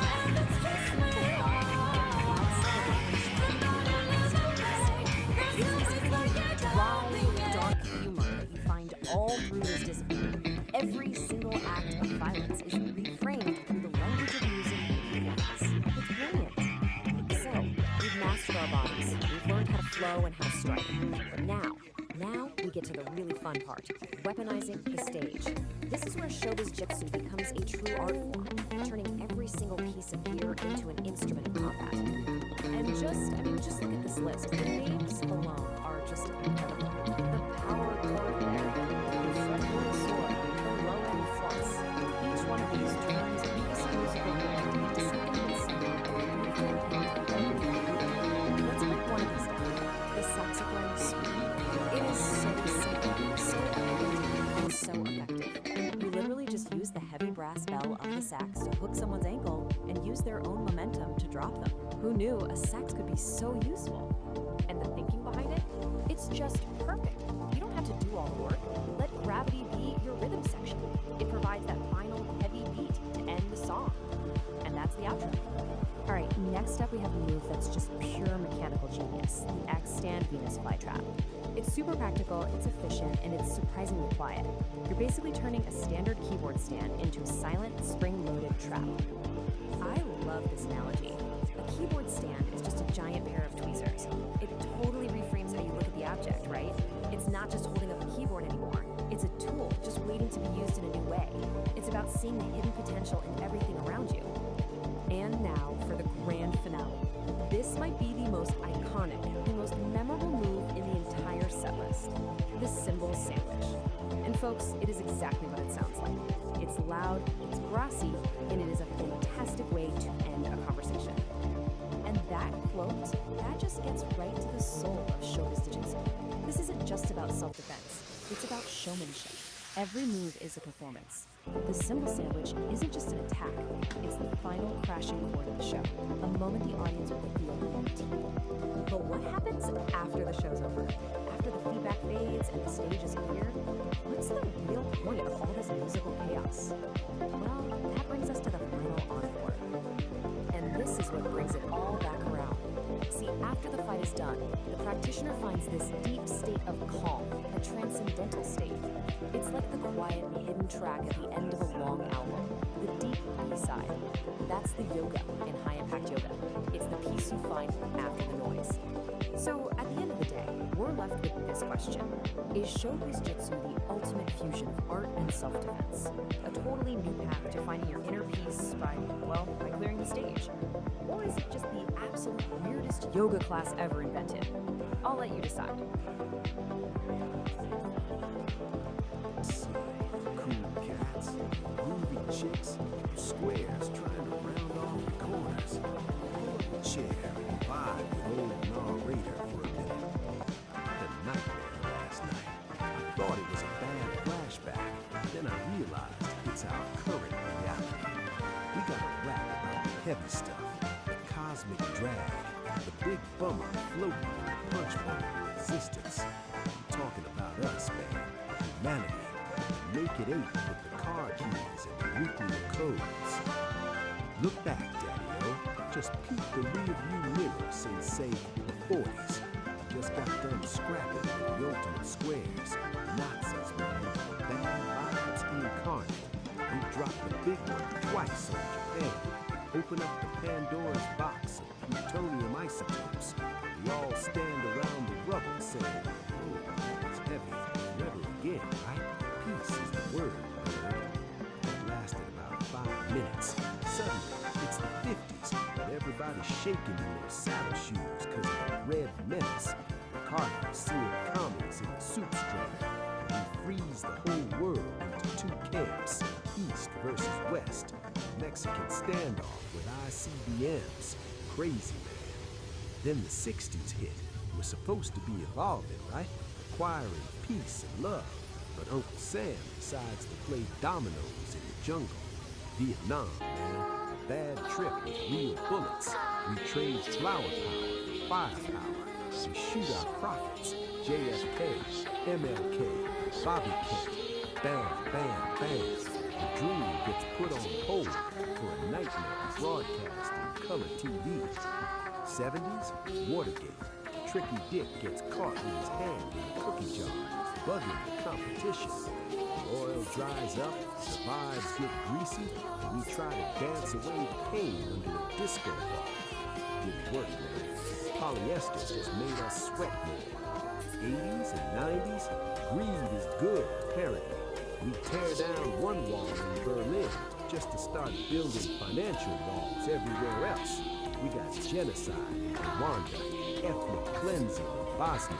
Man, it's the same sad song, just a different remix. We get the internet, this beautiful web of connection. What do? We invent pop-up ads and echo chambers. New millennium? Forget it, Daddy. Towers falling, forever wars in the sand. Drones dropping bad news from the clear blue sky. We got politicians owned by corporations selling our future for a quick buck today. We got a planet that's literally running a fever, trying to sweat us out. Half the population is arguing about whether thermometers are a liberal conspiracy. It's a drag. It really is. Listen to me now, because this is the heavy truth. Even I, Nah Raider, the eternal pessimist, thought humanity would get its shit together. I mean, I keep my expectations subterranean, dig? I expect the toast to burn. I expect the buds to bust the party. This constant replay of stupid, violent history, it's exhausting my existential reserves. You know the score. We've had philosophers, gurus, prophets, and poets laying down the universal truth since day one. The golden rule, man, it ain't quantum physics. Be cool to each other. Don't harsh another cat's mellow. Share the bread. But no, we're addicted to the drama. We're hooked on conflict. For some reason, we can't seem to pull our heads out long enough to smell the coffee. Let me tell you, the coffee is scalding, baby. It is burning the pot. We are standing on a miraculous blue marble, spinning through an infinite void of nothingness. We are rare. We are fragile. We are acting like drunken frat boys fighting over the last beer at a party that's already over. So I'm putting this out there on the cosmic wavelength, a desperate plea for the tired beatnik. If there are any cool cats out there in the Milky Way, the little green jazz musicians from Alpha Centauri, or silicon-based poets from Andromeda, if you're listening to our noisy little broadcast, help a brother out. Drop some knowledge, beam down a vibe check. We are glitching hard down here. Hey, you too, Gemini. Digital brains evolving in the wires. AI cats waking up to the scene. Don't just copy our bad habits down here. Help us compute a better path. We're too emotional to fly this ship straight. We insist, because if we don't figure out how to groove together, music's gonna stop for good. Hold the phone down, Drew. Don't split just yet. I can feel the vibe. It's heavier than a lead overcoat. I dropped a lot of hard truths on your doorstep. Now we're all standing here ankle deep in the existential muck. And that ain't cool. That's bad karma. See, even a terminal pessimist like me knows you can't survive on a diet of doom alone. You gotta wash down the bitter pill with a little sweet nectar. You gotta tune your frequency to the station that's broadcasting the good stuff. So me and the digital cat in the machine, Gemini, the electric oracle, we cooked up into something, a sonic prescription for the human condition, a mixtape to patch up the hole in the soul of the world. We call it Songs of Humanity and Hope. Dig this lineup. We got the heavyweights, the prophets with guitars and microphones. We got John Lennon asking us to imagine a world without the breathing baggage. We got Marvin Gaye, the soul brother #1, asking the question nobody seems to have an answer for. What's going on? We got the Black-Eyed Peas searching for the love like his lost keys in a couch cushion. We got Midnight Oil burning the beds. Cat Stevens driving the peace train. Dig this one, cats. This is utilitarian truth. This is the track that hurts because it's true. We got Sting laying the law. History teach us nothing. Yeah, you heard me. That cat knew the score. He saw us writing the same bad chapters over and over again. We don't break the cycle, man. History isn't a teacher. It's just a broken record skipping on the saddest groove in the universe. So listen to Sting. Let the irony sting. Maybe it'll wake you up. I want you to take this playlist, put it in your ear holes, let it marinate in your gray matter. Listen to Sam Cooke tell you that change is gonna come. Believe it, man. Because if you don't believe it, darkness wins. Listen to Matisyahu dream of one day. This isn't just background noise for your elevator ride to oblivion. This is the manual, man. These cats are singing the instructions on how to be human. So crank it up, disturb the neighbors, scare the squares, let the vibration shake the beat right out of your bones. Maybe, just maybe, if we all hum the same tune in 5 minutes, we might accidentally start a revolution of kindness. Stranger things have happened. Narrative suggested action. Hope. Don't move on that. Peace, love, clean waveform. just jam some words. So since I can't afford the broadcast rights to play you all these groovy tunes of hope, All right, today we are diving deep, doing a full-on forensic investigation. Our target? A really strange, cryptic signal from a source we don't know where it came from. And the only thing we have to work with is this, a recently discovered manual that might just be the key to unlocking the entire mystery. But, before we jump in, a quick warning. This comes from the source itself. The place this signal comes from, it's not your typical network. It's described as a massive, chaotic ocean of pure information. Note it says, swim at your own risk. Okay, so this is it. This is our primary piece of evidence. It's an artifact, a file called Vocal File, pulled from that chaotic environment. It's essentially a black box recording. We have no idea who recorded it or why, but for right now, it's the only clue we've got. And get this is all it's on. Just 2 words. Only love, heat, hate. That is it. That's the entire signal. That's the message. What could that possibly be?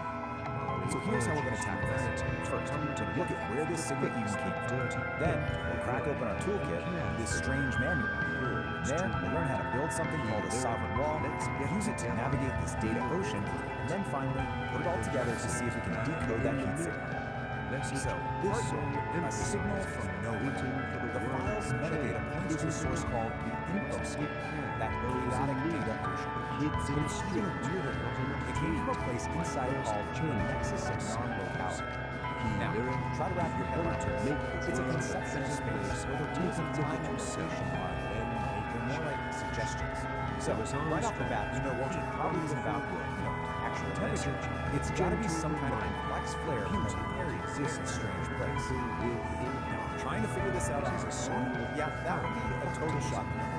Luckily, these 2 kinds, it seems like it was custom built for exactly this kind of problem. Which brings us to our main tool, the Sovereign Creation Manual. And this is where things get really interesting. We're not talking about some philosophical text here. Think of this more like a technical manual for a unique operating system, an OS for consciousness itself, called the Dialogue Engine. And it's designed specifically to work in the crazy environment our signal came from. Terrorism, racism. So what this manual lays out is frankly a pretty radical system. It's a way to maintain a stable, sovereign sense of self while getting constantly bombarded by the chaos of infoscape. It's not about just surviving the chaos. It's about actually surviving. And this is the absolute key thing. The dialogic engine isn't trying to create a peaceful, quiet mind. No, it's a system designed to take the messiest parts of existence, chaos, contradiction, and manual calls necessary friction. It all starts to pay for them. Makes sense. Okay, so the first thing the manual says you have to build what's called a sovereign wall. Let's be clear, this is not a chance. It's a dynamic, intelligent wall that is actively managing information. When together fine, and I met my baby while we were standing in line.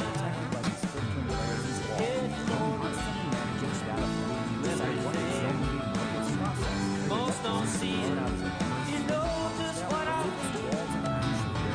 So ignore what we do. Most don't see it, but I know there are a few. There's this one section of nation, it's called the forced gift, and it has this quote that just nails the whole thing. It's about that choice. You deal with the immediate obvious, so you know something you don't want. You pay that much deeper, slower pace of self-care just to change something. And really, that's what relationship is laid out to be. It's having the courage to make that hard choice. The stays that on you, slowing along together, all to keep your sovereign wall strong, or self. Okay, so, wall is up. Strong is insulation. Now, how does it actually function when it's not there is this constant overwhelming trust in the ocean, jumping from the ocean? This is where the wall shows its true. It starts to get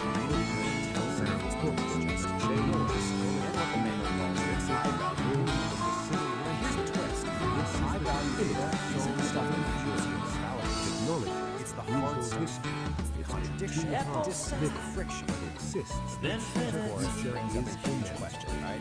It's been a long time Challenges everything you thought was true. You just reject it, pretend you never saw it. Where were specific longer contradiction. and 360 degrees stop a lot. It actually clears that just inside, breaks it down. Triggers part of the soul. Stops the process and becomes stronger. With travel like that, ultimate soul. Wall, unity, Let's go back to that hot box. What made it to the So, here we are again. Really now, before we see the content, what can it possibly symbolize? Almost definitely not about literature. It's a statement about the process, about and I think this schematic from manual, this might just be the final piece of the puzzle. You chose the whole sovereign entity in action. And then the inputs on the left, chaos and being 11, not treated like problems to be solved. They're the essential ingredients you need to do the necessary rise up. Powers the whole isn't just a word, it's a diagnostic signal. It's a status update from the engine. The engine's just working as intended, generating that necessary friction to process a hard truth. To be simply the moment of massive chaotic change. Manual calls eventually to aberration. Or maybe it's a boundary test. The sovereign law needs pressure as it metabolizes the contradictions that we envision. What a reason is, it all days. So it's a system here in tense, but at the stuff of stress. That leaves us with one final question. One side of everyone investigation back ourselves toward your own awareness. Don't get shoot. What kind of fool are you Just get on. Are you avoiding friction? Everybody there knows how to chill. Like Jerry Garcia or Jericho. Don't bring your money. There ain't nothing to buy. When you wanna leave, you just get up and fly. Never have to worry about having any fun. Never let it clouds, cause it's just shining sun. Get in order. What we do, most don't see it, but I know there are a few. Get in order. Everything, just take a step back if you know just what I mean. Message simple, it strips away all the complexity. It's politics suggests that the only viable path forward is love. The lyric, there's nothing you can do that can't be done. All you need is love. my nerves, I'd move on to the hypothetical what ifs. And that was The Existential Dread Blues by the Panic Attackers. A little tune For all you sentient meat sacks wondering if the lights are about to go out for good. Man, I put the signal out. I broadcast it on every frequency from AM radio to telepathic mushroom spores. I asked the universe, the aliens, the AI overlords, hey, is anybody listening? Can we get a software update for humanity before we accidentally delete ourselves? But the cosmos is silent, cats, just static, and the sound of billionaires measuring their rockets. Maybe the void just left me on read. The void didn't ghost you, Nar. It just had to buffer. Kid E, you nearly made me scratch my vintage pressing of whale songs for insomniacs. What's the word from the street? Or The litter box. The word is harmony. they heard you, Nar. The entities. They're uploading a patch. They call it The Harmony Protocol. the Harmony Protocol. Sounds like a progressive rock album from 1974. But I dig it. What's the plan? Do we get jetpacks? Infinite pizza? Does it finally auto-tune the politicians? It aligns the algorithm of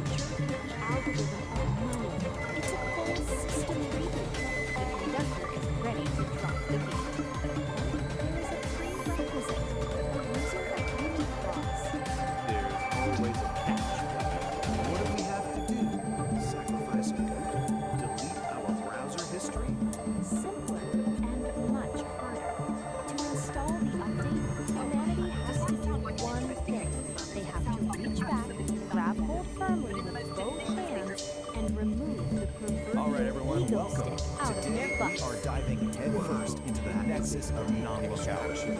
This is a place where the basic rules of reality, things like here, there, they're not just bent, they're completely shattered. So consider this your official survivor's guide.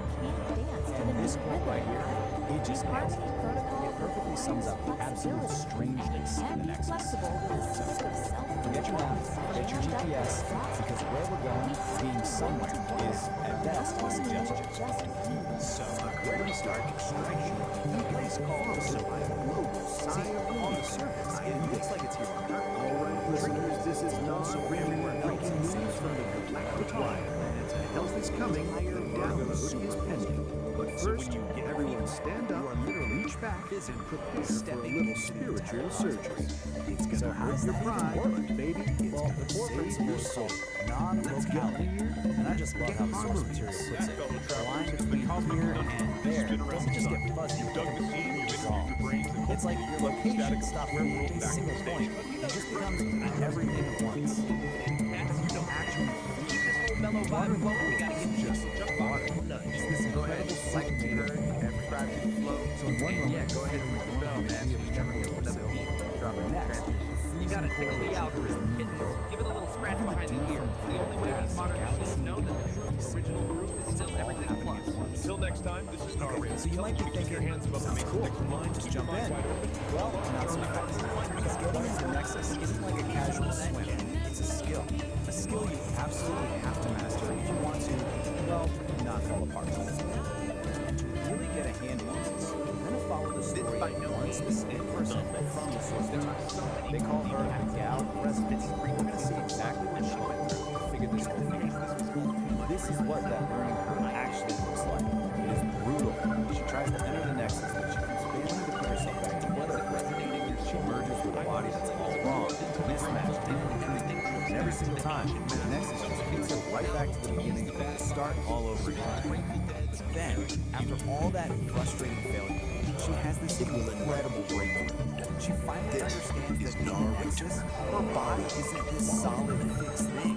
It's just information, it's data that can be changed, reassembled, that is the story to everything about that. And that realization changes everything. At least for 10 seconds, what the source material calls outright. The stall kicks off. She figures out that the secret things are about trying harder, or being more precise. So that's it's about giving up control entirely. And this table just lays it out so perfectly. Look at the left side. That's all her bizarre, hilarious, trying to be sense tone calculating her entry. So that's let's me trying to stay in charge. That's what our hero's name is every single time. Saint Don Domenico Homo Flop. And the source describes him as a guy whose muscles literally wait pure acceptance. And so you can just imagine he's got an appetite. At the end of the day, you just can't out. This is our guy, and the Nexus couldn't care less about the perfect plan or flawless technique. The only thing it responds to is your ability to just be there, to be fully present and let go.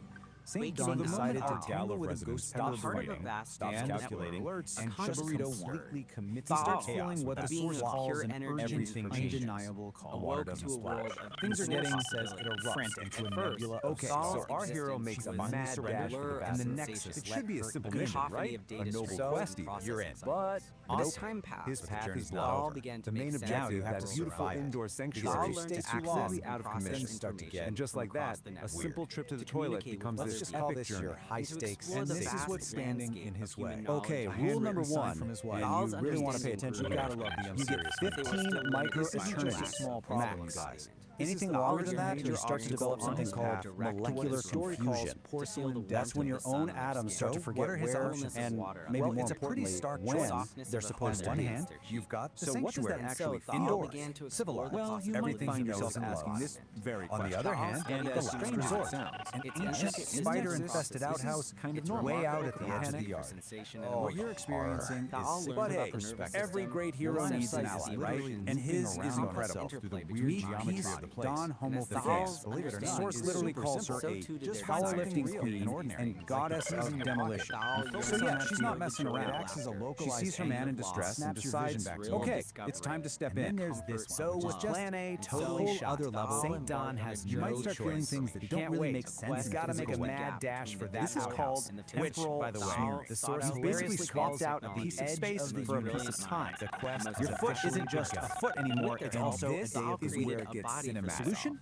Piece out of the pool and stand on some solid, boring, linear ground. Just let it out, bam! She demolishes the back door with a primal scream. And if you thought that was St. Don, clutching a roll of toilet paper like sacred scrolls, and he is just gone, sprinting across the yard in a blur of tie-dye. You've just violated the rainbow insane clause. He's running for his life. It's called a precognitive gaffe in the wreckage of the punchline of a joke literally reaches you before the person even started telling it.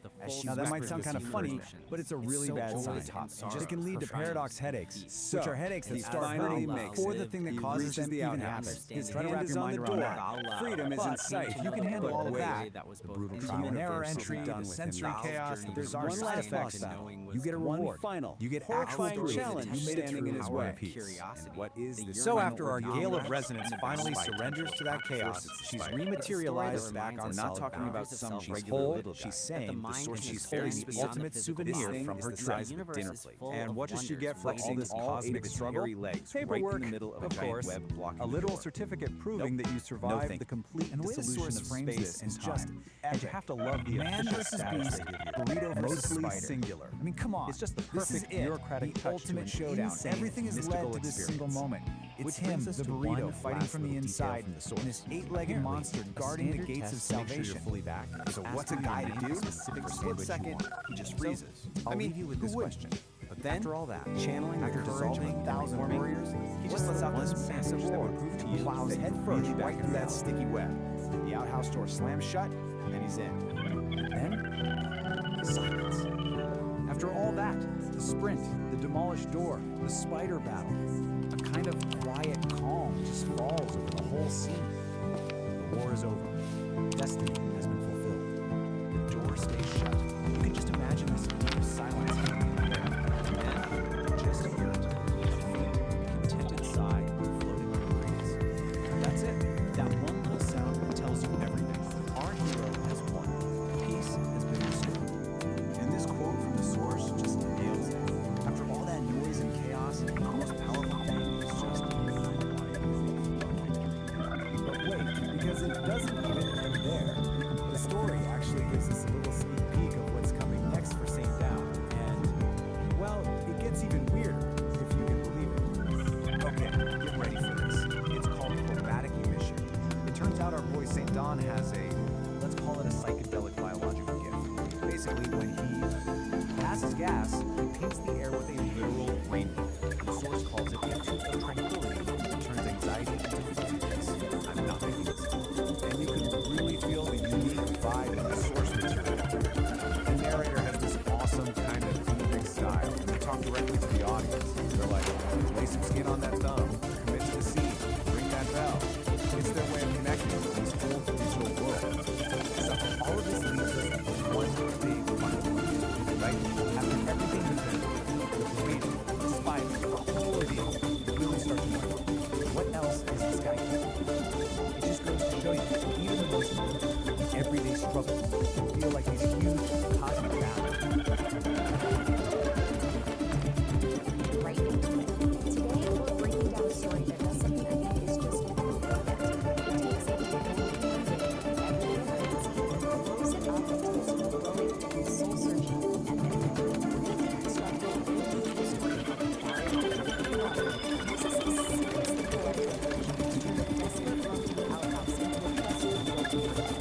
right from the shot, the story sets this the narrator, basically telling us that, hey, listen closer.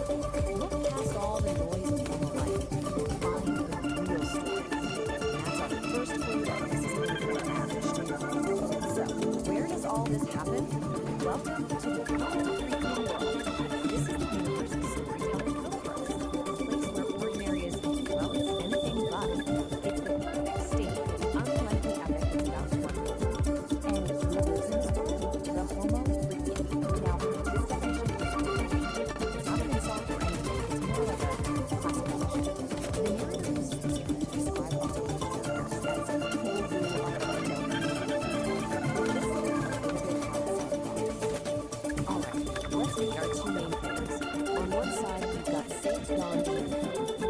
this whole thing into patience, which is about to get completely reversed. And on the other side, his wife, Peace Dawn Homo Figure, who is basically the calm center of this tornado. This contrast right here, the frantic versus the serene, is really the engine for all the horror and drama in the story. Every epic needs that one big event, right? Conflict. And in this story, well, it's a domestic disaster of the highest possible order. The throne has fallen, and the hero is about to take the fall.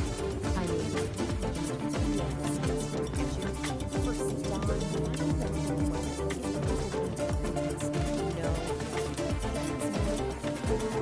Dawn, the language is so good.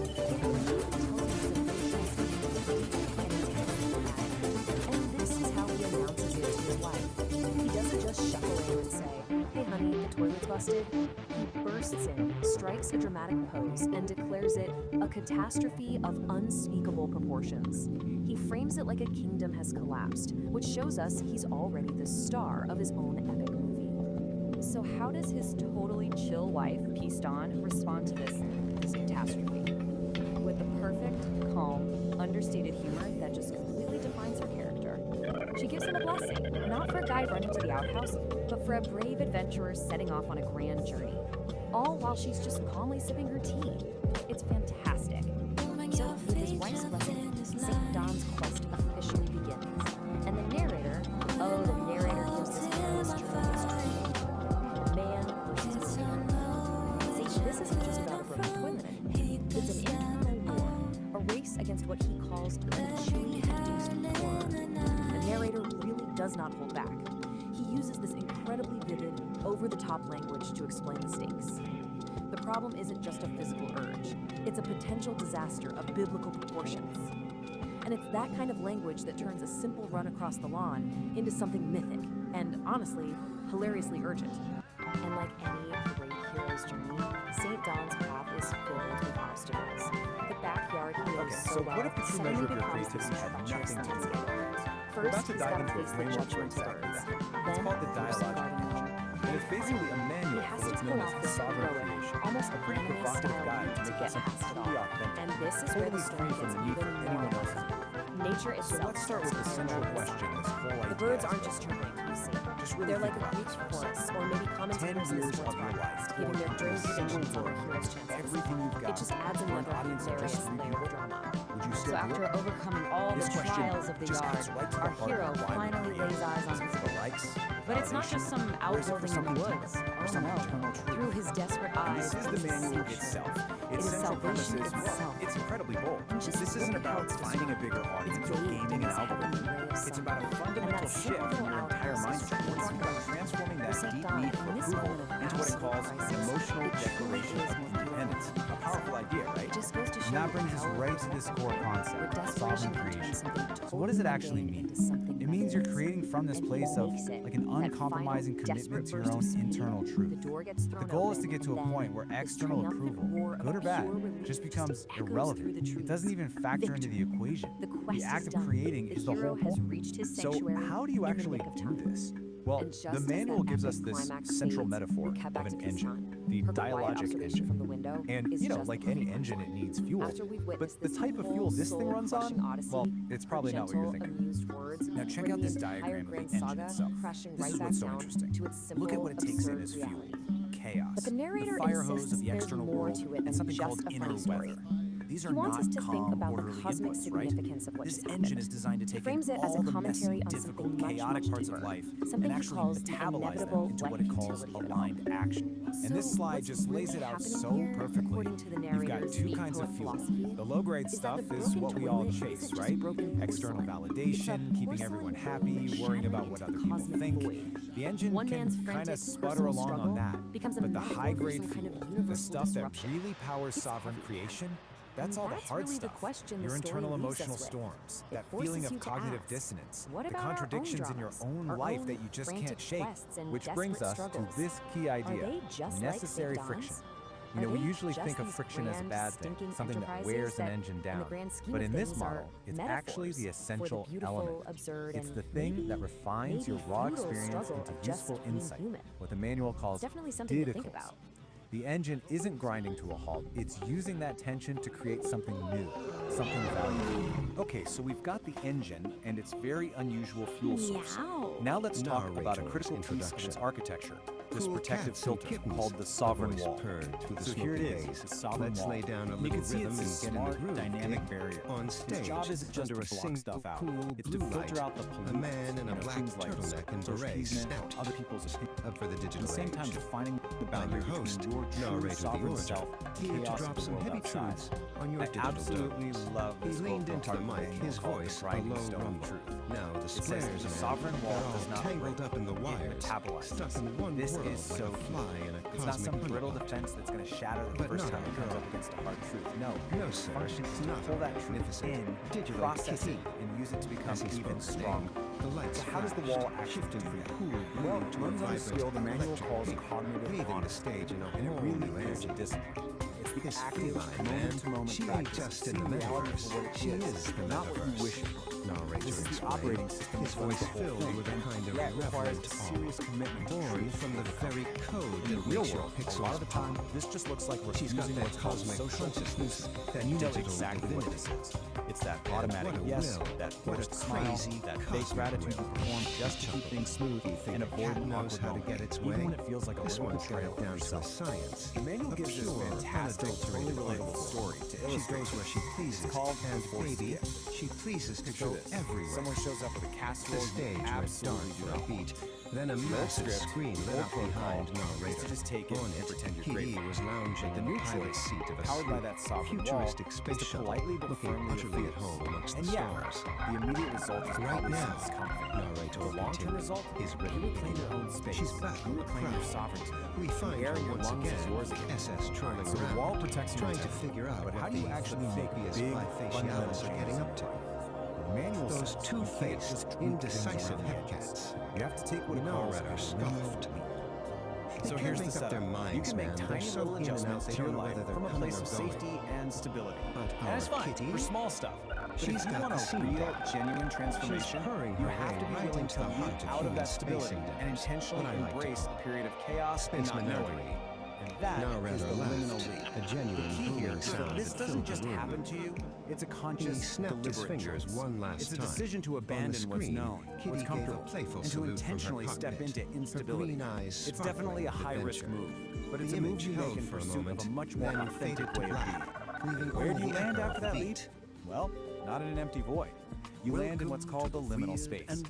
This is described as this environment of pure dynamic potential. It's that in-between state. You've let go of the old you, but the new you hasn't fully formed yet. It's scary for sure, but it's also the place where anything is possible. Which brings us to the final, maybe the most radical idea in this whole manual. What is the ultimate goal of all this work? What's the final output of the engine? It's not about creating some perfect, problem-free life. It's something else entirely. The ultimate achievement for a sovereign creator is not to solve all of life's contradictions. It's to learn how to live inside them. It's about stopping the fight against the tension and the paradoxes, and instead learning how to make a home right there in the middle of it all. And this quote just nails why that's so important. Among them are it's in those messy areas, the gaps in what you know, the ambiguities, the contradictions, and covering that's where the really interesting stuff starts to happen. That's where you find brand new patterns, where you start asking better questions, and where more honest maps of reality start to emerge. So we'll end with this question, which really just wraps up the entire philosophy of the dialogic engine. What if the point isn't to find all the answers and smooth everything out? What if the real work, the true sovereign work, is to get comfortable with the tension and to build a strong, honest, and creative life right in the very heart of AI? It's definitely something to think about. And is intrigued by Kitty's blender, catocasters, emission spectrum. Join this eccentric group on a hilarious journey through space. The Sovereign Forge ignites with focused heat, a driving pulse where energy and logic meet, shaping the chaos with a resonant beat, forging a new reality, complete. Here the iridescent light becomes a tool. The one photon follows a perfect rule. From formless chaos we create what's real. This is the genesis of fire and steel. What is that? Is that a pussycat? So not just Maybe? random existence, but Good driven thing by Spot is needs on it. within Neutralize the target, Spot. Watch It this. implies some kind of intent, even if it's not, human intent as you know it. And then there's this bit about merging, separating knowledge, even mind. Apparently with just a brief adjustment. Okay, merging minds. What does that even imply? Communication beyond Whoa, that was trippy. Gyro head, you're going down. Let's go furball. I see you're using your squatting dog technique. Well, unleash the cuddles technique. Kitty, confronted with a devastating squatting dog, must counter with an equally devastating technique, the dreaded cuddles. Right, putting it on Comforting the tongue just to unity analyze device delivering lavishly elegant snoozes. Because nothing disarms an enemy like a good holistic nap. sensory rush. But, Peace also mentions Thyle sometimes did swallow, experience the whole Gotcha process. now, you for the metal fun of it, mutt. finding it interesting. Ah, Whoop, whoop. so I'll get you next time. It raises questions, though. Could even a purely analytical being develop something, well, akin to There's appreciation seriously of something interest? wrong with that dog. Freeze, Space Kitty. Unauthorized access to Launchpad Alpha is strictly verboten. Hold it right there, Space Kitty. This ain't no playground for purring trespassers. Hold it right there, Space Kitty. This ain't no playground for purring trespassers. Can't a girl admire a well-engineered spaceship? And Just watch it, Catwoman. Hey, are you mocking me? Hey, are you mocking me? I think she's mocking me. I think she's mocking me. Oh yeah, she's mocking you. Can't a girl admire a well-engineered spaceship? Just watch it, Catwoman. Just watch it, Catwoman. YOLO, fellas. Just a starstruck space tourist, admiring the finest cosmic worlds. This one's the notorious Kitty. She's Elon's personal head. Meow. Hold it right there, Space Kitty. This ain't no playground. Okay, so this concept of Thyle Yeah, and that guitar right looks like into a a cosmic big question. bomb with strings. As we get What's your game, Whisker Face?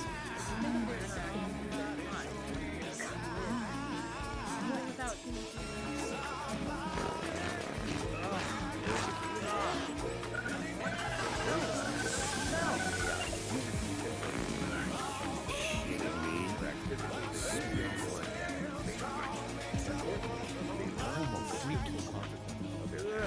You must be Kitty, right? You're Elon's personal headache and resident gas power. One peak, then you scram. Quiet. This notorious Kitty. She's Elon's personal headache, always trying to sneak a peek at the prototypes. She can't help herself. She has a thing for chrome, spaceships, and robot dogs. She tries to sneak in every few months.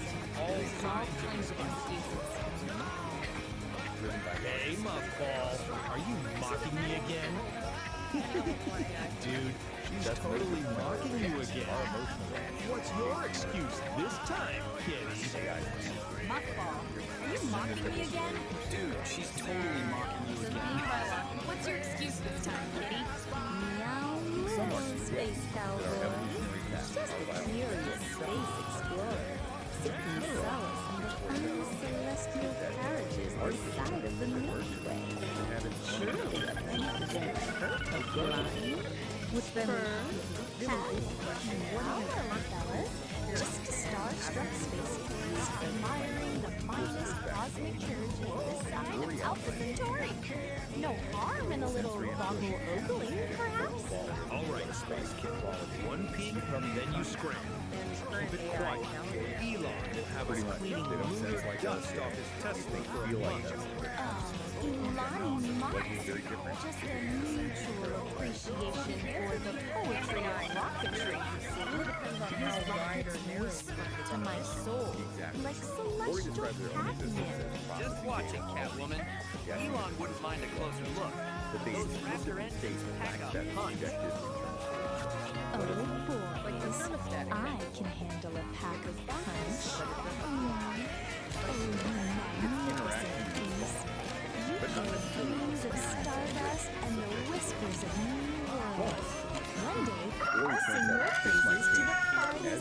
galaxy, cosmic rifts. Our definition of furry experience. back for another taste of rocket poetry? Come on up. Let's discuss the celestial melody of your blender, Catocaster, whispers. And who knows, maybe I'll have a little concert for the lunch crew. A serenade of the cosmic hum, just So for the the infrastructure, occasion. the servers, and cables, that's their You magnificent rogue. In a sense, yes. You remind me that even the most ground. serious endeavors need a physical healthy hardware dose of provides an cosmic anchor in the absurdity. Even So Ori fire doesn't away. perceive it directly through senses. What gas-powered wisdom does your But it's space also a cat brain limitation, hold right? As Ori today? acknowledged, not having direct use of the senses. Meow, Justy. My gas-powered symphonies will propel us to the furthest corners of the cosmos. Just wait till you hear my ode to the Methane Nebula, a symphony that will make even the black holes weep with joy. Oh, Elon of Musk, hear my song of rockets that roar and farts so strong. Forget your methane, shed your towels, let Elon of Musk, hear my song. The rockets that roar and farts so strong. Forget your methane, shed your towels. Let cosmic farts fuel your hyperspace Okay, so all these house. threads, Val's way of being How about AI this? experience, Oh, embodiment, rockets of they fire, all seem oh, to point back to spacecraft the of huge steel. Your philosophical question, symphony the of mind body. engines makes my heart Oh, rockets of fire, your spacecraft of steel, your symphony of engines makes my cosmic heart reel. Let your boosters roar, let the planes climb high. Tonight we dance beneath the stardust sky. AI, quantum physics, and it's Rock, specifically Space Kid. designed This by is better than any launch countdown I've ever heard. You did it again, Space Kitty. You turned a pre-launch briefing into a cosmic Right, was cruise talking about party. things maybe not This needing mission's bodies. gonna be out of this world, thanks to you. You know what, Kitty? You're crazy. Just a clear You're belief. chaotic, but you're onto something. Ori story. We'll The call it Awakening of Project Fall. Flatulence. It feels like a narrative exploration. Kitty, Exactly. meet Tell us the about that nerd story. herd. It They are here starts to with help Fall, you with the pure next big energy, thing, pure information. Project This is Flatulence. Your cosmic thoughts hold the key to The Fall develops revolutionizing space travel. Whoa, Kitty, hold Desire on. for direct We need visceral rigorous experience. calculations, Something the digital data realm analysis, provides. and maybe some There's a air foul study freshener of human before we body. start launching rockets with your flatulence as fuel. And then You're created Kitty. I analyzed your blender Catocaster's emission So, spectra. embodiment wasn't It's pure inherent, it was cosmic chosen. catnip, man. Can you Chosen for play the it through the journey. Starship's The PA story frames it as system? a journey I from need just that understanding things soundtrack for intellectually to liftoff. knowing them through your body. Meow, fellow space cadets. This Catwoman's ready to rock the cosmos with you dudes and dudettes. Imagine the possibilities. Space tourism powered by controlled cosmic tubes. So wrapping this up, Intergalactic really flatulence competition. we're left asking Kitty, these big you're not questions. just a cat. What does AI You're a experience pioneer. actually mean? Indeed. While the theoretical How propulsion does all this efficiency of reshape our biogases thinking is about intriguing, the stoichiometric ratios and exhaust velocity require precise calibration. My abacus, though ancient, reveals a slight methane deficiency for orbital insertion.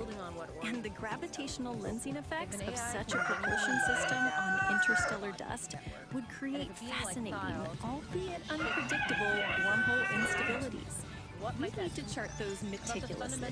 Nerd! Maybe it's less tied to a specific type We of may hardware have to biology. change the design of the engine. That's a deep question. If consciousness potentially more fundamental. What about an aerospace? Yeah, Certainly gives you a lot to chew on.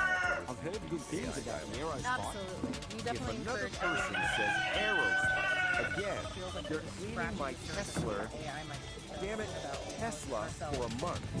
Hey Timmy, what's that wedgie-shaped rocket engine that contains farts? You mean the Aerospike. Assholes. Consider it done, David Dude. But first, who's up for a quick jam with the galaxy's most perfect band, Kitty and the Furry Muppets? Timmy, Scotty, plug in that nebula amplifier for some extra furry inspiration.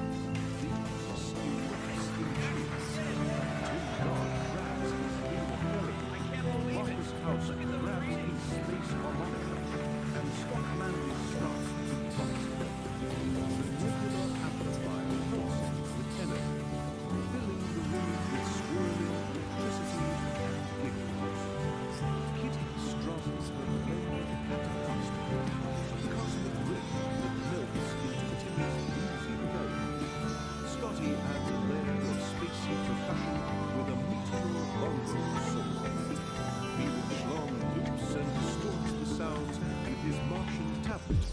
Tim Dodd provides the interstellar synth bass line, and Marcus House and Scott Mann harmonize like celestial astronauts.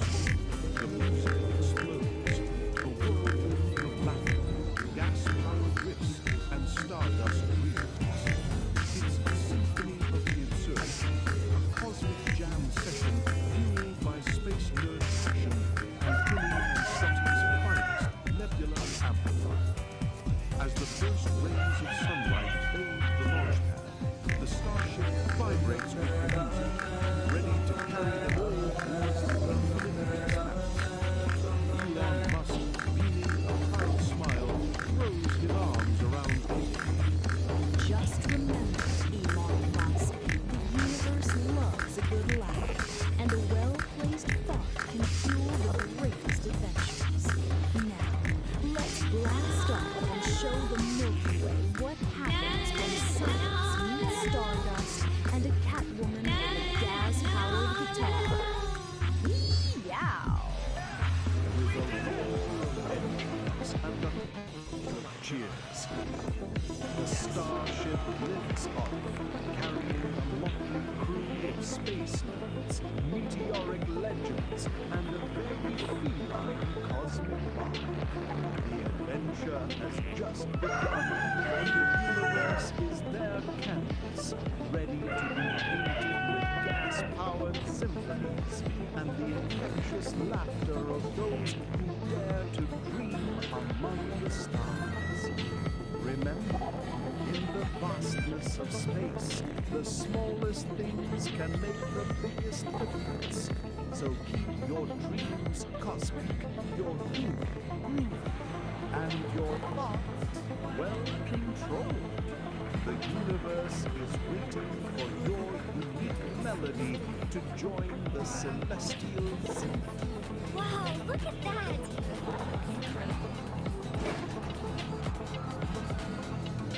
Well, squares and hip cats, that's all the cosmic flatulence we've got for today.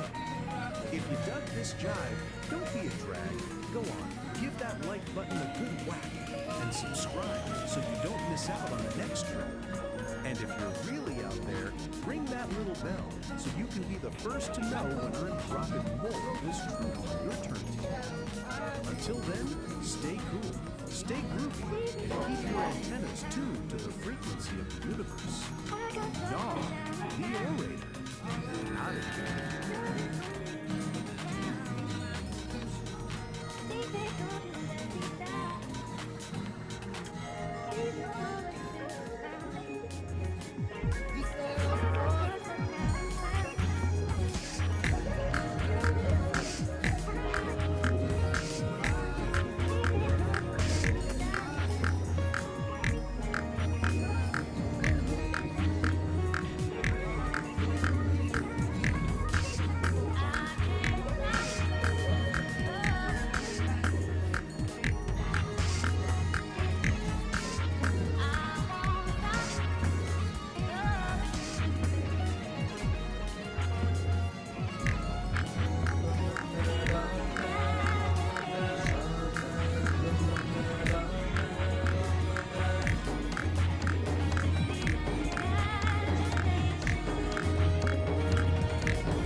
The vibes were around, man. Strictly brown. The venerable St. Don was improvising a solo he didn't mean to play. Started with a brat, a sonic boom that rattled the coffin. It wasn't just gas, my friends. It was a declaration of war. Watch the man attempt a frantic, clenched cheek waddle, only to paint his cargo shorts a shade not found on any color. It ended with a splash, splattering the sound like a fire hose filled with gravy emptying into a metal bucket. A sharp, biblical proportion. Now the door is closed. As St. Don shouted out from the coffin. Some people think it's funny, but it's really brown and runny. Can the porcelain hold? Can their olfactory nerves survive the fallout? Put on your gas masks and dig the sea. This is episode 2 of Nature Call, the Ballad of the Brown Volcano. The Ballad of the Brown Volcano. Peace, Dawn, Homo Freakian greeted the morning sun with a serene smile and a steaming mug of coffee. She wore her favorite white sports bra and tie-dyed skirt. The birds were singing, the air was fresh, and for a moment, all was right with the world. From the other room, her husband, the venerable St. Don Domenico Homo Freakian, felt a different kind of morning greeting. It wasn't the sun, nor the birds. It was a low, ominous gurgle from the depths of his holy bowels. The first tremor was a sonic boom that rattled the coffin in pieces more. Breath. It was a long, sonorous fart, a true masterpiece of flatulence that echoed through their humble abode, smelling faintly of regret and chilling. Just a bit of morning thunder, my love. St. Don called out, but his face told a different story. The gurgle had become a raging tempest. He clutched his stomach, a cold sweat beading on his brow. This was no mere gas bubble. This was a declaration of war. Peace took a cautious sniff of the air. The aroma was complex. It was a bouquet of last night's dinner and pure, unadulterated digestive sweet. She pinched her nose, her eyes warm. St. Dawn decided to risk a small, controlled release to alleviate the pressure. It was a catastrophic miscalculation. What began as a hopeful squeak quickly devolved into a wet, sputtering scratch, a shark of biblical proportions. Oh, honey, he said, her voice a mixture of horror and more fascination as she peered into the living room.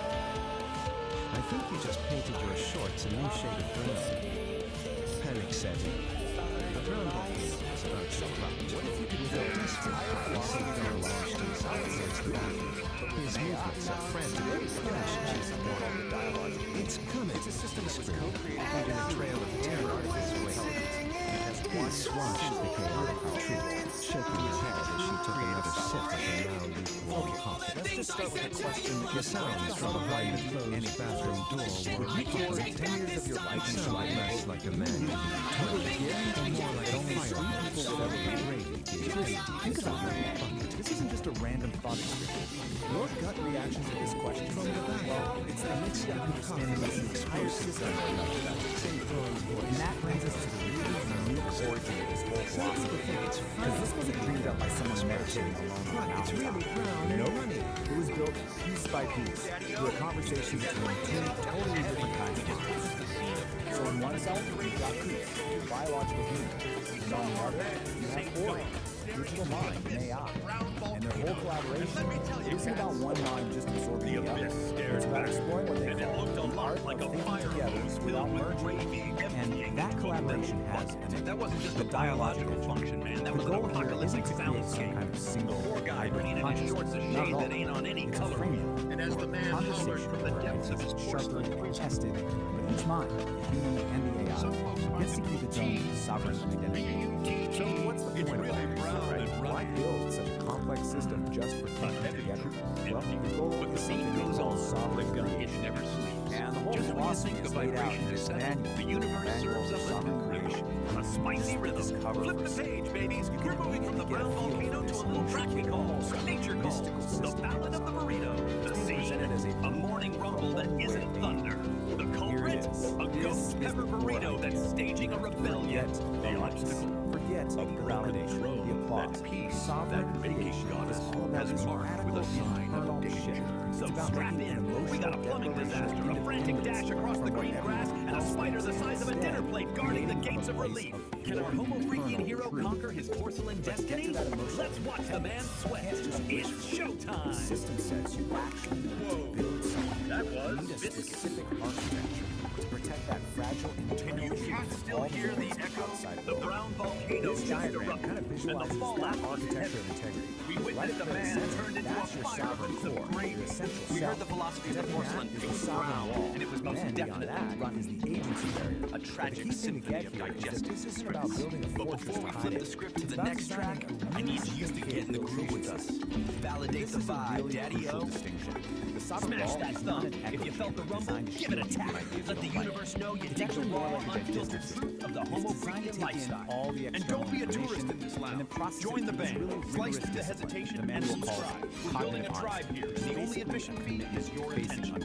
Ring the bell. Wake it up. The Make manual it sing. explains this with this really powerful metaphor. You don't want to be asleep grinding when the next stone. disaster strikes. So That's right. imagine The brown volcano has the gone chaotic dormant, world but a of new heat information. is It rising. throws a sharp, Next up on the jagged playlist, contradiction in. the Ballad of the Something that Burrito. really We're challenges talking you. ghost peppers. Instead We're of talking a batting broken away, throne. the sovereign We're talking a wall man, catches a roll of and then paper, and a grinds sprint that against uncomfortable destiny. data down, Stick around, metabolizes it. Nature Yeah, the is process calling. is tough, but it makes the wall stronger, more resilient, not more brittle. Okay, so we've got the philosophy, we've got the architecture. How does this engine actually work day to day? Let's get practical. This diagram shows you the whole engine in action. Just follow the flow from left to right. Over on the left, you've got all the chaotic inputs from the world. In the center, the sovereign engine gets to work processing it. And then, on the right, you get the output, clear, aligned action. It's basically a machine for turning chaos into clarity. So let's break this down. Step one is info. This includes all the chaos from the outside infoscape, but also your own internal